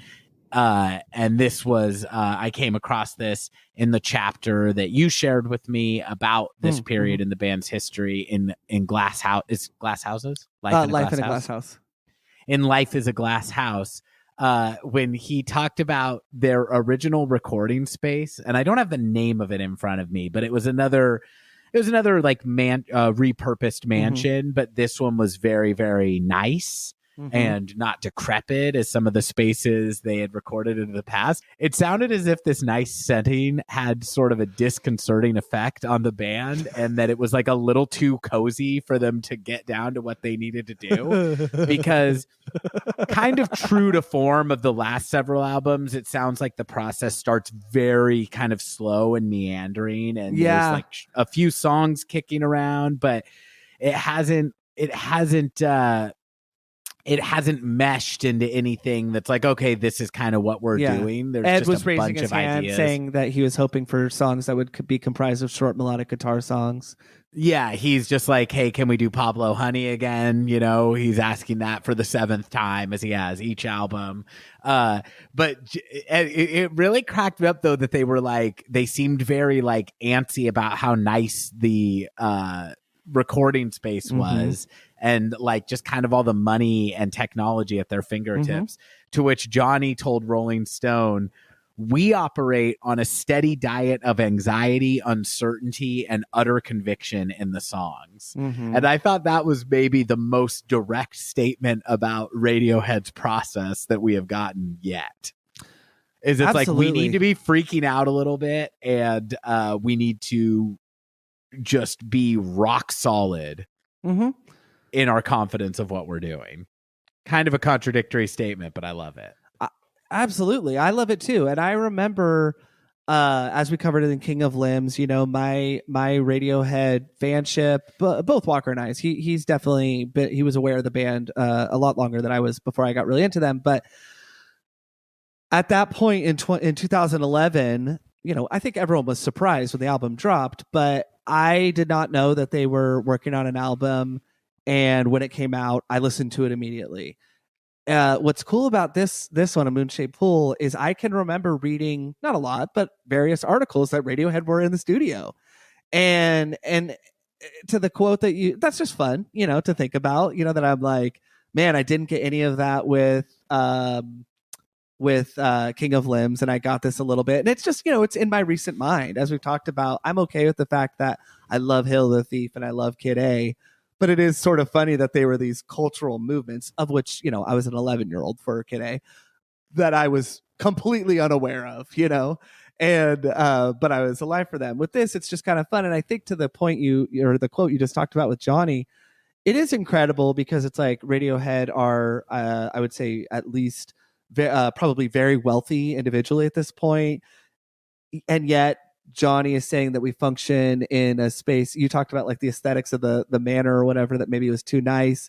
Johnny is saying we kind of thrive on this anxiety. And to me, what I can relate that to is like cramming for a test, you know, where it's like, maybe, you know, I tend to study pretty well, but I know that there's a little part of me, even if I start studying for something a month in advance or whatever, I know I thrive a little bit better if I do that, but then I kind of at the last few days, if I cram. And because I'm not a professional musician and I'm not in Radiohead, I can't, you know, I don't know that's even a good analogy, but I kind of feel like that might be what he's sort of articulating, is like, in order for us to make Radiohead songs, things can't be perfect. And I think that makes a lot of sense, you know?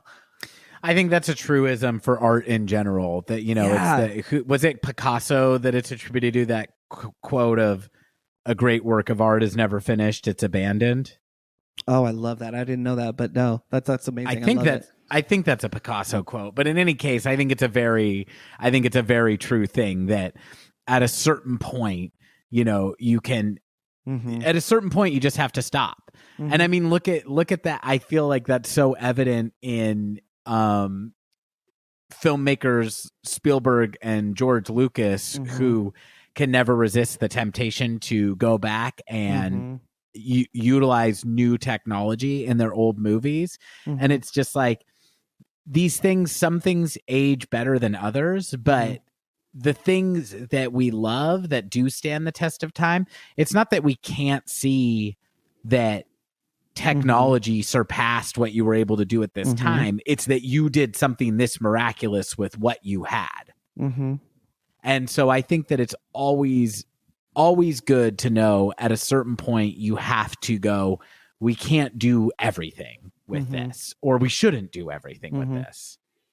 Endlessly editing and endlessly enhancing and endlessly trying to improve. It's just a muck, you know? You run amok. No, I think that's a great point. I mean, it's not to like air our dirty laundry or anything, but and I'm talking about my wife and I's. My wife is an artist, and we both work from home, and she makes stained glass as her living, and it's incredible. And when she has a deadline, you know, when she first began this business, her and her business partner 3 years ago now, for the first year, one of my biggest struggles was when she was working towards a deadline, her, you know, out in her shop till the wee hours of the morning.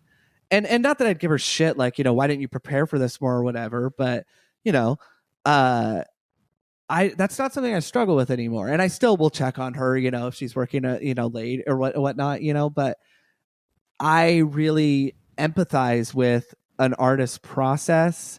And sometimes, and by an artist too, I just mean also people function differently. Like, you know, both my wife and I work better late at night, you know, like if we're working, you know, like later in the night.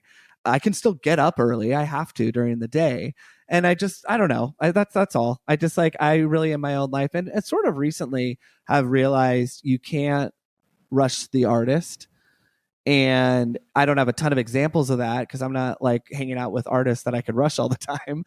But even in my own life too, I love to draw, and I love to draw for this podcast. And I like to know what Walker and I are working on so that we can put it up.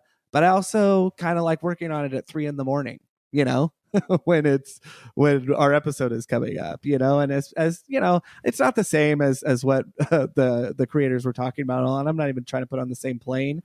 But it's cool to kind of start to be able to empathize with that a little bit. What do you think? Man, I do not relate at all to what you're saying. I am like, the earlier I can get shit done and be done with it, the better. I've never felt so smacked down in my life.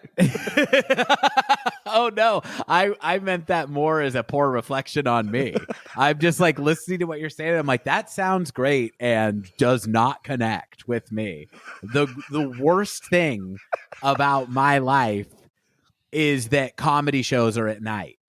Every single time I'm out past 8 o'clock doing this thing that I'm passionate about, I'm like, why couldn't we do this at 2 p.m? I hate it so much. And my wall where I'm sitting at my desk right now is covered in sticky notes that like are reminders and to-do lists and things. And I have to sit down and pick which ones I'm going to do at the beginning of every day, because I know if it is past noon and that is not done, it's like, well, we are now in the fuck it period of the day where it's not happening. But you know what, Walker, though, that's what we're talking this about. This might be though how having a kid kind of like reorients your schedule too, though. That's true. And I also think that is very true. And I also think that it doesn't matter, even though they're like kind of inverted on one another. Like I think have figured out that's kind of what you try to do as an adult, I should say, is you try to figure out how you work best.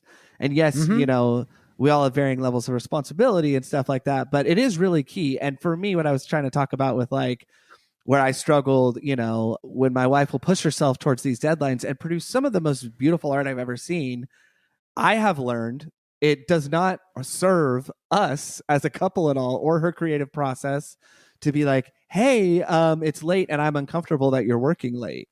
You know, it's like, and I don't know. Again, I don't want to go too far down that road, but I just empathize with in a way with what Johnny was expressing there. And I think it's really cool. Let's talk Turkey. Let's talk about how we experienced this album when it came out. And then hopefully what we can do, Zach, is then listen to... There's really only 2 official B-sides from this album. I have a feeling that one day, maybe when the thing turns 10 years old or something, it would not surprise me if more songs come to light that were recorded around this time in a deluxe, some sort of deluxe edition. I would certainly love that, because Radiohead only recording 13 songs in these sessions seems unlikely to me. But basically we have 2 songs from the early sessions that have been released, and I think we should listen to those as next week we're getting into the album tracks proper. But I'd love to talk about what our memories are of this album. Which of us should go first? Dealer's choice. You decide. I guess I can go first. Okay. So this album came out May 16th of 2016. I listened to it an enormous amount from the time it was released. You mentioned earlier that, Burn the Witch seems to kind of reference Donald Trump, but this album was released before Donald Trump was elected.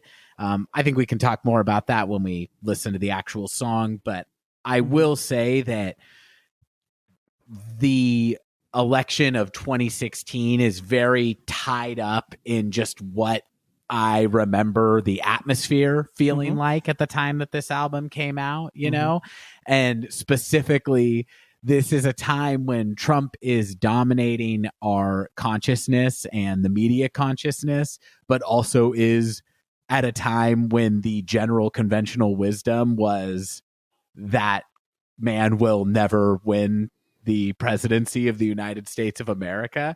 So it feels like it just culturally feels like an interesting tipping point, where I just remember like constant conversations about Donald Trump, but also all with this air of, okay, let's all just grit our teeth and hold on a little bit longer, and then we won't have to think about this anymore, Oh, totally. But in a more personal way, this album, I was listening to it a lot, being in New York City for the first time, just as a visitor. But it was a really exciting trip, just visiting New York City for the first time in my life. So in 2016, that's so cool. Yeah, so that would have made me what 30 years old. So yeah, 30 years old. Coming up on 30. Oh my God. Listeners know your birthday, Walker. It's August 15th. Wow. That is astonishing that this was that long ago. So I'm in the twilight of my 20s, blissfully unaware that both politically and personally everything will be downhill from here on out. And there's a new Radiohead album, and a new Radiohead album that I'm like, first of many more. Surely it's one a year from my favorite band from here on out, and Donald Trump will never be president, and and everything is up for me. So that's what I remember is just naive optimism about the future. No, I just have a lot of memories of, I was running a lot at that time, and I was staying in Brooklyn. So when I think of this album seeping into my consciousness, I can see the Manhattan skyline as I run around Brooklyn in May, just gorgeous weather, drinking it all in, being so excited to be there, and then doing comedy shows at night and having really, really fun, positive experiences doing stand-up out in New York. Just little shows, bar shows, and open mics and stuff like that, but just being so high on the atmosphere of like... You're in New York. that I'm doing comedy in New York. Yeah, no kidding. The other thing, this is embarrassing, but the other thing that I was listening to a lot, like pretty much on repeat, were A Moon-Shaped Pool and the Hamilton soundtrack were the two things that I was listening to in basically perpetuity at this point. Now, I will say, It is funny how much your tastes can change and stay the same, because I don't know if I can think of something that is more representative of what my taste was and has continued to be than Radiohead's A Moon-Shaped Pool, right? Like in some ways it's like, oh, I have been listening to the exact same things and into the same stuff for quite some time now. Nor can I think of something that I have turned harder on or am less likely to get into now at this point in my life than Hamilton. But I was fully in on the Hamilton hype at this time and for quite a while. And until I'm not sitting here until yesterday, basically until I got on mic and wanted to seem cool and say that I think Hamilton sucks now. That also to me is a very like me liking Hamilton also feels like something that only could have happened in a pre-Donald Trump being the president of the United States world, because I think that like my ability to celebrate any shred of me that could celebrate anything about America was soon to die. And I do not think that it was worth Donald Trump getting elected so that I could gain a greater political awareness of how power actually functions and how America functions in the world at large. But that is very much what happened. Donald Trump, his election was a very eye-opening experience to me and led me to a deeper curiosity about a lot of things about our political system that I just did not have at the time. And anyway, I don't want to get on a big thing about Hamilton, but I do think good way to put it though. Yeah, it's just something that I would never be able to get into now. That's that. I know if it came out now, I would be like, what is not that Donald Trump's presidency isn't worth that, but that it set you on a path. All the ways it enlightened you essentially, and I listeners, having been an observer on the sideline, I can corroborate this, and I think it's. I use the word cool, which isn't right, but you are somebody that seeks a lot of knowledge, and it's impressive.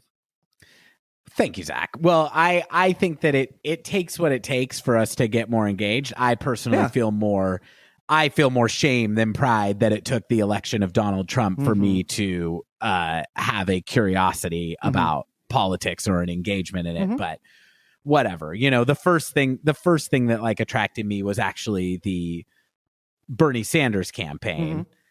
And that kind of like started me on a certain path in terms of what I was interested in politically. And then the election of Donald Trump cemented the idea of, hey, maybe it would be better to be more engaged in American politics. But I meant as how it relates to Hamilton is there's no way that I could get into it after that happened. And I also am skeptical it would be the hit that it was after that happened. I think that America falling in love with Hamilton is a very like a high on Obama type of cultural obsession. Yeah, that's an interesting thing. I think it's still a huge hit. People still like it, but I think that something that is so blatantly propagandistic and revisionary about our founding fathers, I think that a lot of people would observe that with a little more skepticism now. I know I certainly do, but at the time I was not throwing away my shot, and I was loving two things. If you asked me, Walker, what are you about? I said these three. I would know. If you said, Walker, what do you believe? I'd say I believe these three things. Radiohead's A Moon-Shaped Pool is a return to form. Alexander Hamilton was an abolitionist, because I thought that at the time because of the musical, even though it's not true at all. He was fully pro-slavery. And Donald Trump will never be elected the president of the United States of America. I did just want to quickly say I want to clarify that Hamilton's slavery point, which is that he did support legislation at various points to limit slavery, but he also bought and sold slaves. That's what I took your point to mean, and I just wanted to look it up, and because I knew that there was specific, and I think that there is a difference. Even though John Quincy Adams and John Adams did not own or buy any slaves ever, and they were staunch abolitionists. That is an abolitionist, right? Yeah, exactly. It's like I don't really care that as much about how you personally feel about it. I think that when it comes to slavery, actions speak a little louder than words. And as far as like giving the musical a hard time for that, on the one hand, you can say, that this is creative license and everything like that. I buy the creative license argument with doing something like with doing like multiracial casting or whatever. That's an element I think is really cool about it. Yeah. Sure, but these things do set in the myth that becomes the conventional wisdom. Yeah. Now, it's not Lin-Manuel Miranda's fault that I was too stupid to research for myself if Hamilton was an abolitionist or not, but I also do not think I was alone or even in the minority of casual, people with a casual awareness of American history who listened to that musical and just went, oh, Hamilton was an abolitionist? Cool. Mm-hmm. That very much becomes the conventional wisdom about these things. And I think that if you are going to engage in fantasy about historical figures, you should not call your story history or a biography. I agree. It should be called fanfic. I don't think Lin-Manuel Miranda was in the public consciousness prior to Hamilton, obviously, because that, like, when was the last time a Broadway play like swept America? It's been a long time, and it also shows too. It shows it's like that's why Hamilton the performance is so Hamilton the play is so popular with powerful people. Is because it enforces a bunch of American myths. Mm-hmm. You know what I mean? Yeah. Like if it was like it presents itself as this like nuanced portrayal of a complicated figure, but it's not. It's actually a celebration of an idealized mythical figure of a founding father. Mm-hmm. Yeah. And this is why I would not be able to get into it now. But you know what I would be able to get into now, Zach? A moon-shaped pool. Please take it away. So my personal relationship to a moon-shaped pool was, I would just say I was given this a great deal of thought. This album was released. So Walker talked all about, being in New York and having these vivid memories, right? Which is really awesome. This album for me was released during a transitionary year and overall period of my life. Essentially, this was an off year for me in terms of musical exploration. I can't say this with absolute certainty, but when I look back and really think about my relationship to music in terms of exploration and discovery, it tends to work in 3-year cycles. And this isn't just as an adult either. The earliest I can kind of think back to is when I think back to 2005, 2008, 2011 and 12 were both years of a lot of musical discovery. So it's not a perfect thing. But 2005, 2008, 2011 and 12, 2014, 2017, 2020, and 2023, Walker.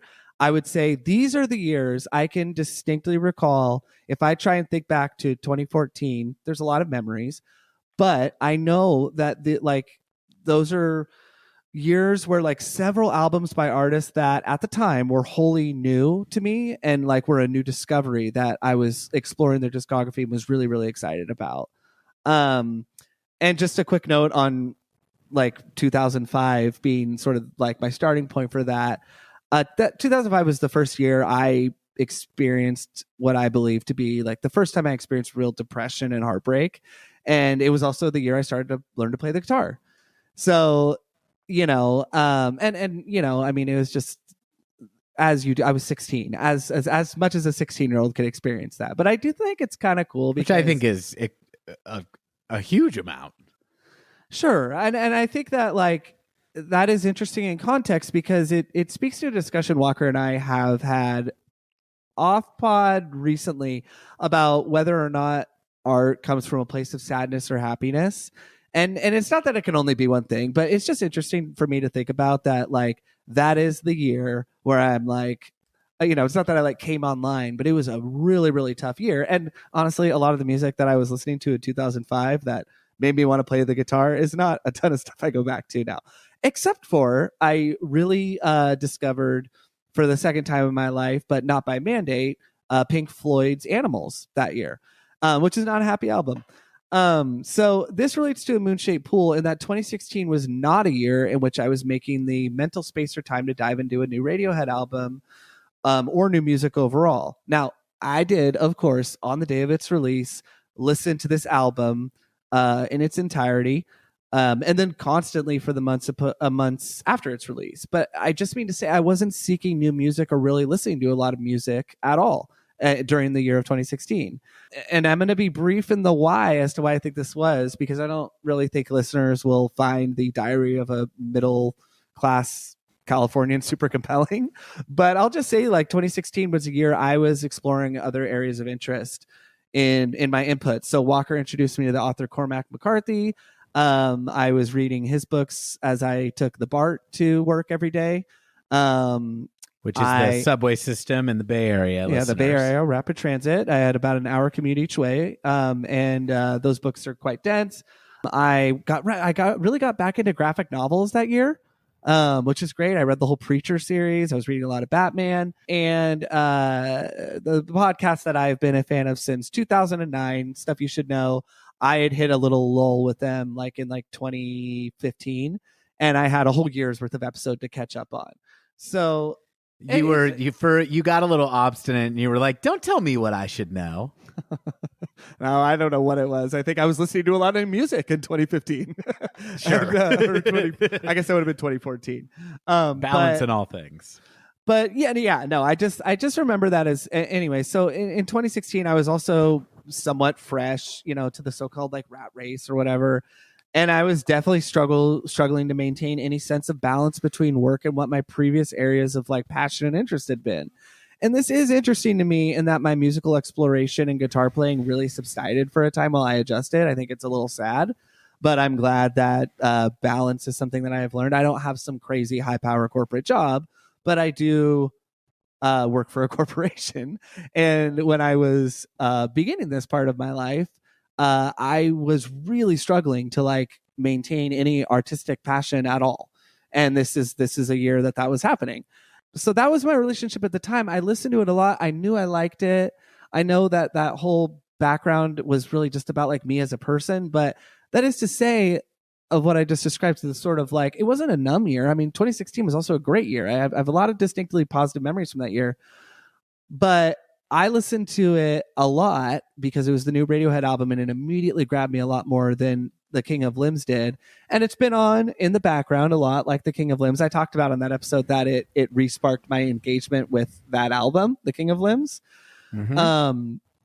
But I want to say what my relationship to it at present is. I think that'll sum it up a little bit better.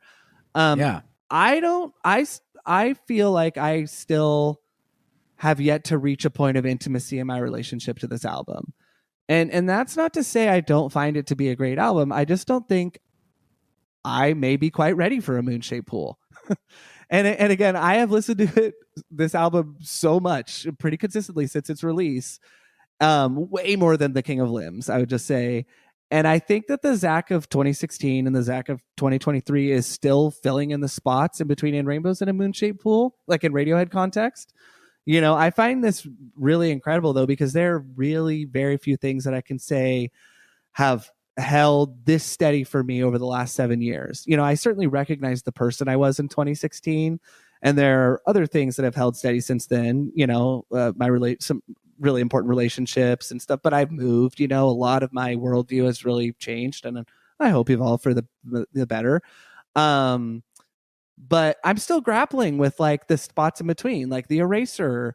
And dude, Atoms for Peace really fucked me up. I wouldn't say I loved it, but I really want to spend more time with it. And it was just not, you know what I'm saying? So it felt like I'd skipped a lot, even subconsciously. Sure.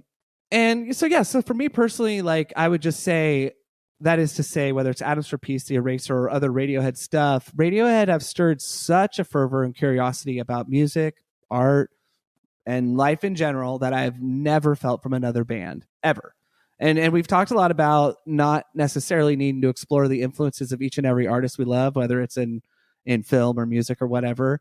But Radiohead are kind of the exception to that for me. So in doing my best to summarize, I'll just say that A Moonshaped Pool is a very, very good album. It's actually a great album, I think, that I am incredibly familiar with, but I just don't feel I know as intimately at this point. It sounds like there's maybe like a connection that has taken place with their work that speaks to you in the most personal and kind of intimate way that maybe has not taken place with this one, even though you still appreciate it. Yes, absolutely. And alternatively, I would I'm going to wind up here, but alternatively, I would also like to add that I do not think A Moonshaped Pool is Radiohead's greatest work of art that I'm unable to grasp. I don't think that's the case. It's highly unlikely that I will ever conceive of anything at the artistic level of this album.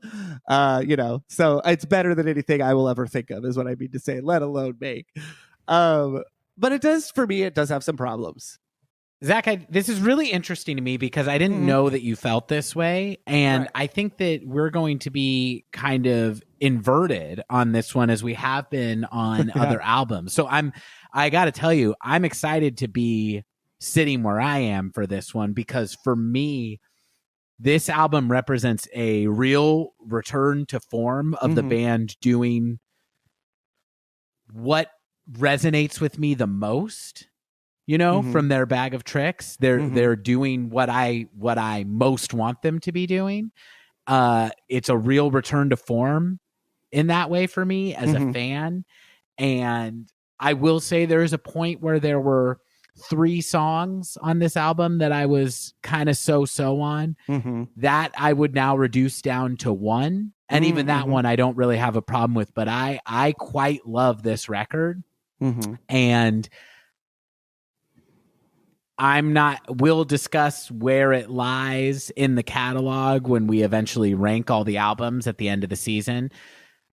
I'm not saying it's their best album, but for me, it stacks up against their best work. And so I'm really looking forward to going song to song, seeing where kind of the problems are for you. And, I think we've both learned a lot from each other on the ones that we feel different on, even if we don't change the other person's mind. I don't know that we ever have, but it's nice to get a new angle on these things. But let me ask you, what makes you somewhat reticent about A Moonshaped Pool compared to some of their other work? I don't know. I do want to say I do know. The one thing you said that stood out to me though is that like the amount of songs that used to be that was like 2 or 3 that now you would reduce down to 1. That's kind of sleepy. I have also had that experience the last month or so listening to it. It is funny how, because what I've been doing, Walker, is I'll type out how I feel about an album before we dive into it for like this. Sometimes I'll listen to an album for 4 weeks straight or 2 or whatever, to see how they match up. And that's why I want to talk about this now, because I guarantee you I will feel differently, not about everything, but after listening to it. But I would say, bulleting it out now, A Moonshaped Pool really does read like a greatest hits album to me, of Radiohead B-sides and rarities that are brought into the studio. And as we've discussed on almost every album episode, and particularly on In Rainbows Tis 3, there are some Radiohead B-sides that I think should have made the final cut of the album if it were up to me. So that's not necessarily a ding or a negative. But that said, I would say the album never feels lazy, but it doesn't feel as cohesive as other Radiohead works in the Radiohead catalog, right? And thematically, I think there is cohesion, or like we've talked about, I think maybe listeners have applied some of that to the album. But musically, the songs feel slightly disconnected. And I can't escape that feeling when I listen to the album. I do think that even up to last night, because I had already written this, I was feeling more cohesion. So it is funny how, anyways, but I want to get through my potential like little knocks. One thing I do appreciate though is not only the mixing and engineering Nigel Godrich did, but the restraint of the production. And I'm sure we'll talk about that a lot when we listen to it with our guest. But as we've discussed, Nigel and Tom really seem to have steered the band in a different direction, starting with in Rainbows and the King of Limbs, but really the King of Limbs. And they really continued in this direction in Tom's solo work. And I think that you hear a return to form, like you said, on this album, which I really like. And what I'm learning is I think Nigel Godrich really seems to think he became not just the sixth member of Radiohead, but also its co-leader after Hail to the Thief.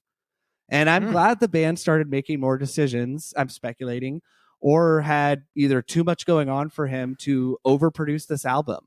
I think this album is not overproduced, and I am so glad. That was another reason why I was glad we listened to Amok, was because I'm like, oh, I have context. And this is the last thing. This is my last point. Despite some of the small issues I have with this album and what I just said, I will say at least four tracks are musically sublime, not only in Radiohead context, but in any context.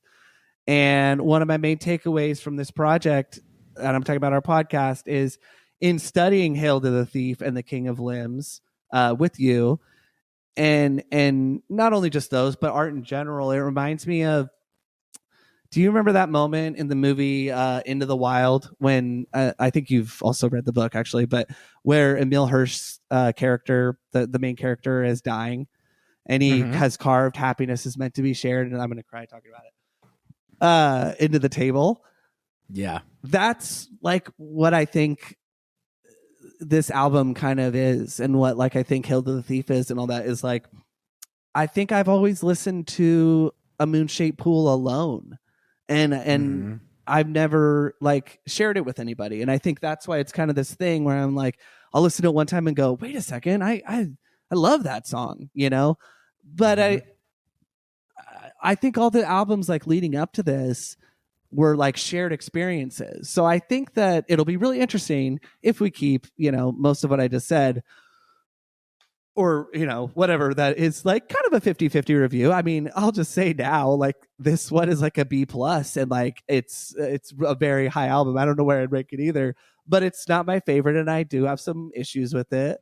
But going back to like Into the Wild, it's like you can't, it's great to be alone, it's great to create alone, but that's kind of what I was thinking of. I know it's a kind of a random evocation, but that's it. That's all I got. No, I love that. I mean, I'm really looking forward to your perspective and to see where some of those inconsistencies are for you. It's somewhat surprising to me, I have to say, because I do think that this is an album where its cohesion stands out for me. I think that it's another way that I compare it to In Rainbows. It just sounds like the songs, even though the songs, they are not stylistically all the same, and there's different arrangements on the album. To me, it is much less of a grab bag than past albums that I love, than like Kid A or Amnesiac is, or Hail to the Thief. You know, three albums that go kind of all over the fucking place to varying effect, depending on who you ask. But this one and In Rainbows, to me, I know, you know what? Also King of Limbs, not in the same exact way, but all three of these ones to me are like, we're going to maintain a consistency of tone that is going to play through this whole record. And that's an area that this one is very, very successful for me. But the tone is slower, quieter, and melancholy. So that doesn't mean that it's necessarily the first one I reach for, even though I love sad music and I love Radiohead sad music. It's just there are maybe more flavors to kind of enjoy on other albums that they've put out. But again, for what this one is doing, for the mood of the band that it's representing, and as a possible final statement from the band, I love it. And I can't wait to get into it. I can't either. And you know what is so great, Walker, is even though it's not a bad review or anything like that. Like it's such a great album, even though it might not be like at the very tippy top. I would say there are at least two songs on this album, if not three, that are slam dunk in my top 10 favorite Radiohead songs. That's interesting, because I clearly like this album a bit more than you do. And there is one song that is for sure in my top 10 Radiohead songs. I don't know if there's more than I'll say one. two. I'll say two. 10. I have a guess of what they are, and I bet one of them is the same one for both of us. But Okay. and I'm open to other ones being in there, but it's just 9 albums, getting that down to 10 songs. Well, yeah, and 7 of those songs are going to be from Pablo Honey, so exactly. It's like I've got to put Anyone Can Play Guitar 9 times, and then this one song from A Moon-Shaped Pool. Yeah, everything in the middle. That's the thing about Radiohead. You really need Pablo Honey and A Moon-Shaped Pool. The middle, you could skip it. That's the moral of this podcast. Zach, I think we're close to wrapping up this episode, and next week it's going to be so exciting to actually go through the tracks. But do you think we have time to listen to at least sections of these 2 B-sides before we call it a day here? Sure. Okay. What do you want to listen to first? Spectre, their rejected James Bond song, or Ill Wind? Well, I've not heard Ill Wind. I've heard Spectre a lot, and Let's listen to Ill Wind. Okay. So this is from the sessions, and they did put this out on a deluxe version, jazzy. Right? Ooh. Now, to me, this, I don't know, but this to me sounds Born of a Jam the same way These Are My Twisted Words kind of sounded like, and also the same way that a lot of the songs on Atoms for Peace were developed. Yes, I would. But this is kind of an unusual groove. This is an unusual groove for Radiohead, I would say. Man, I'm just in love with the bass line already.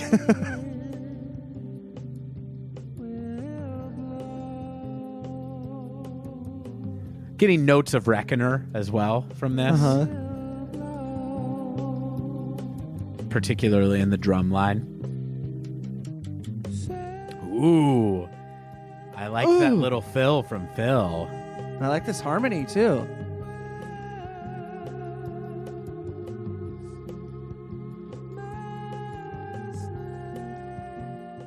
Oh, I think it's not a vocal harmony. It's the Owens Martineau harmonizing with him. That's cool. That was really cool. I like this one. I'm not terribly familiar with this song either, but I have heard it before. But this one might need to get bumped up in the rotation for me. This is really cool.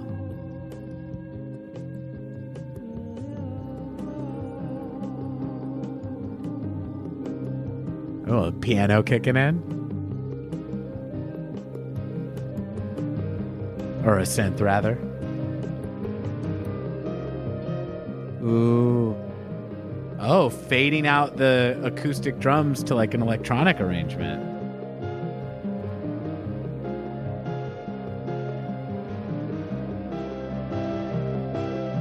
Key change, I think.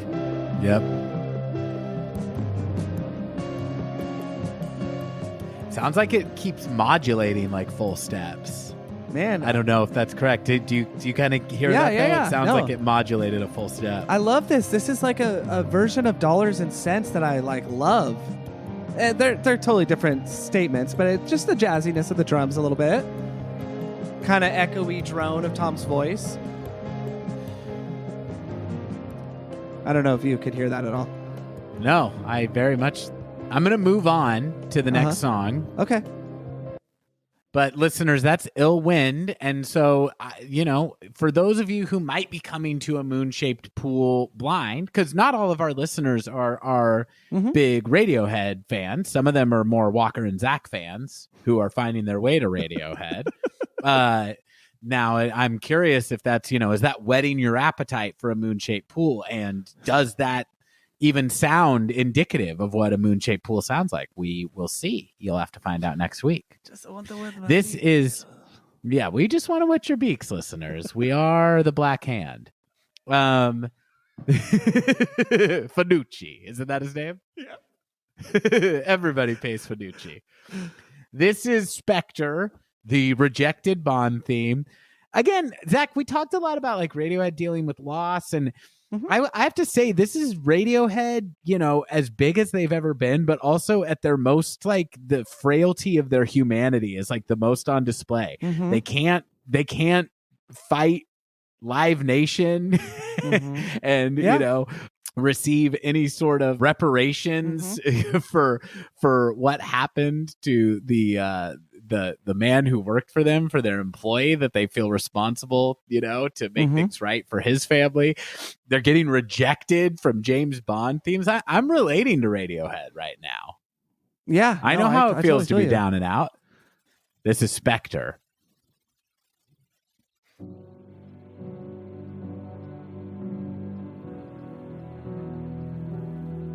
Now, you said that Sam Mendes went with a very inferior song. Is this the one that Adele did the song? No. To? He went with the other artist named Sam Smith. Sam Smith? Yeah. Oh, okay. No, I love Adele's version. Chris Cornell and Adele's openers for James Bond films are so great. Love them. You know the Chris Cornell one, right? I don't. Oh, dude, it's Casino Royale. You know my name. It's so good. I should check that out. Sick.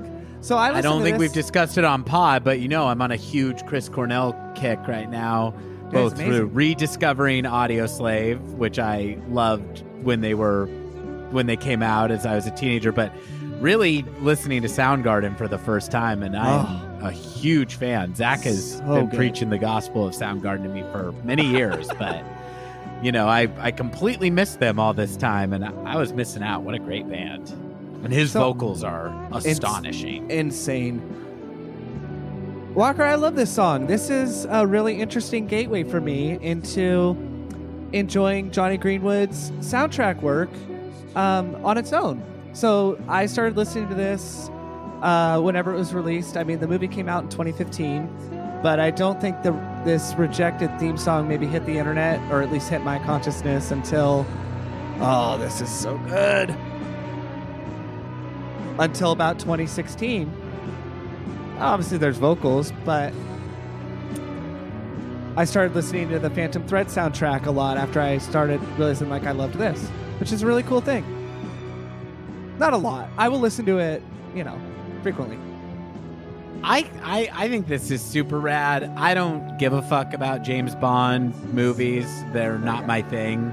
But I don't see why this couldn't be over one of those opening credit sequences. I don't get it either. Any less than anything else. I mean, it's like, it's serious sounding, but I think there have been a lot of really serious sounding James Bond themes. Yeah, I mean, and it's like, knowing the tone that the Daniel Craig, Sam Mendes led films were and there was other directors too, but he did this movie and the one before it. I think it totally works. They're going for a more serious, take Bond seriously vibe as a broken man. Do you think and Colin's really cooking there. This also to me sounds like it would be completely at home on Amnesiac. Totally, but I love how they're weaving in the Bond theme but never giving it to you fully. They're teasing you. It's there. I don't hear it.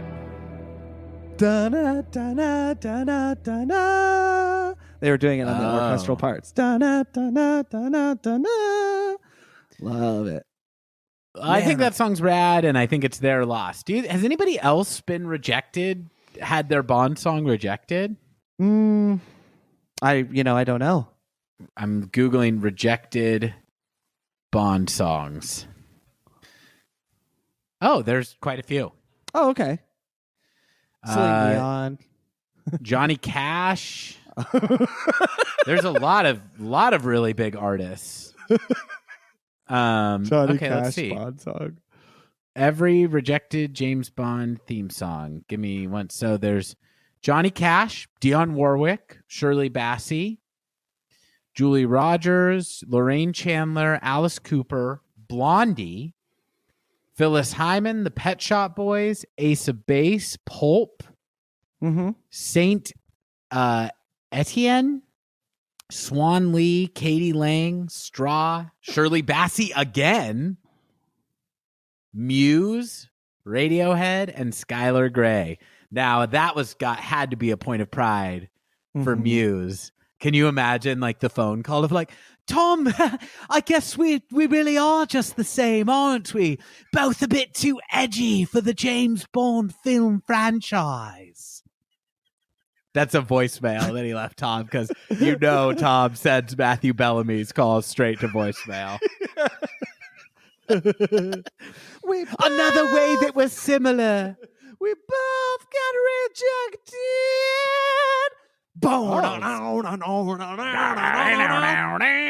Yeah.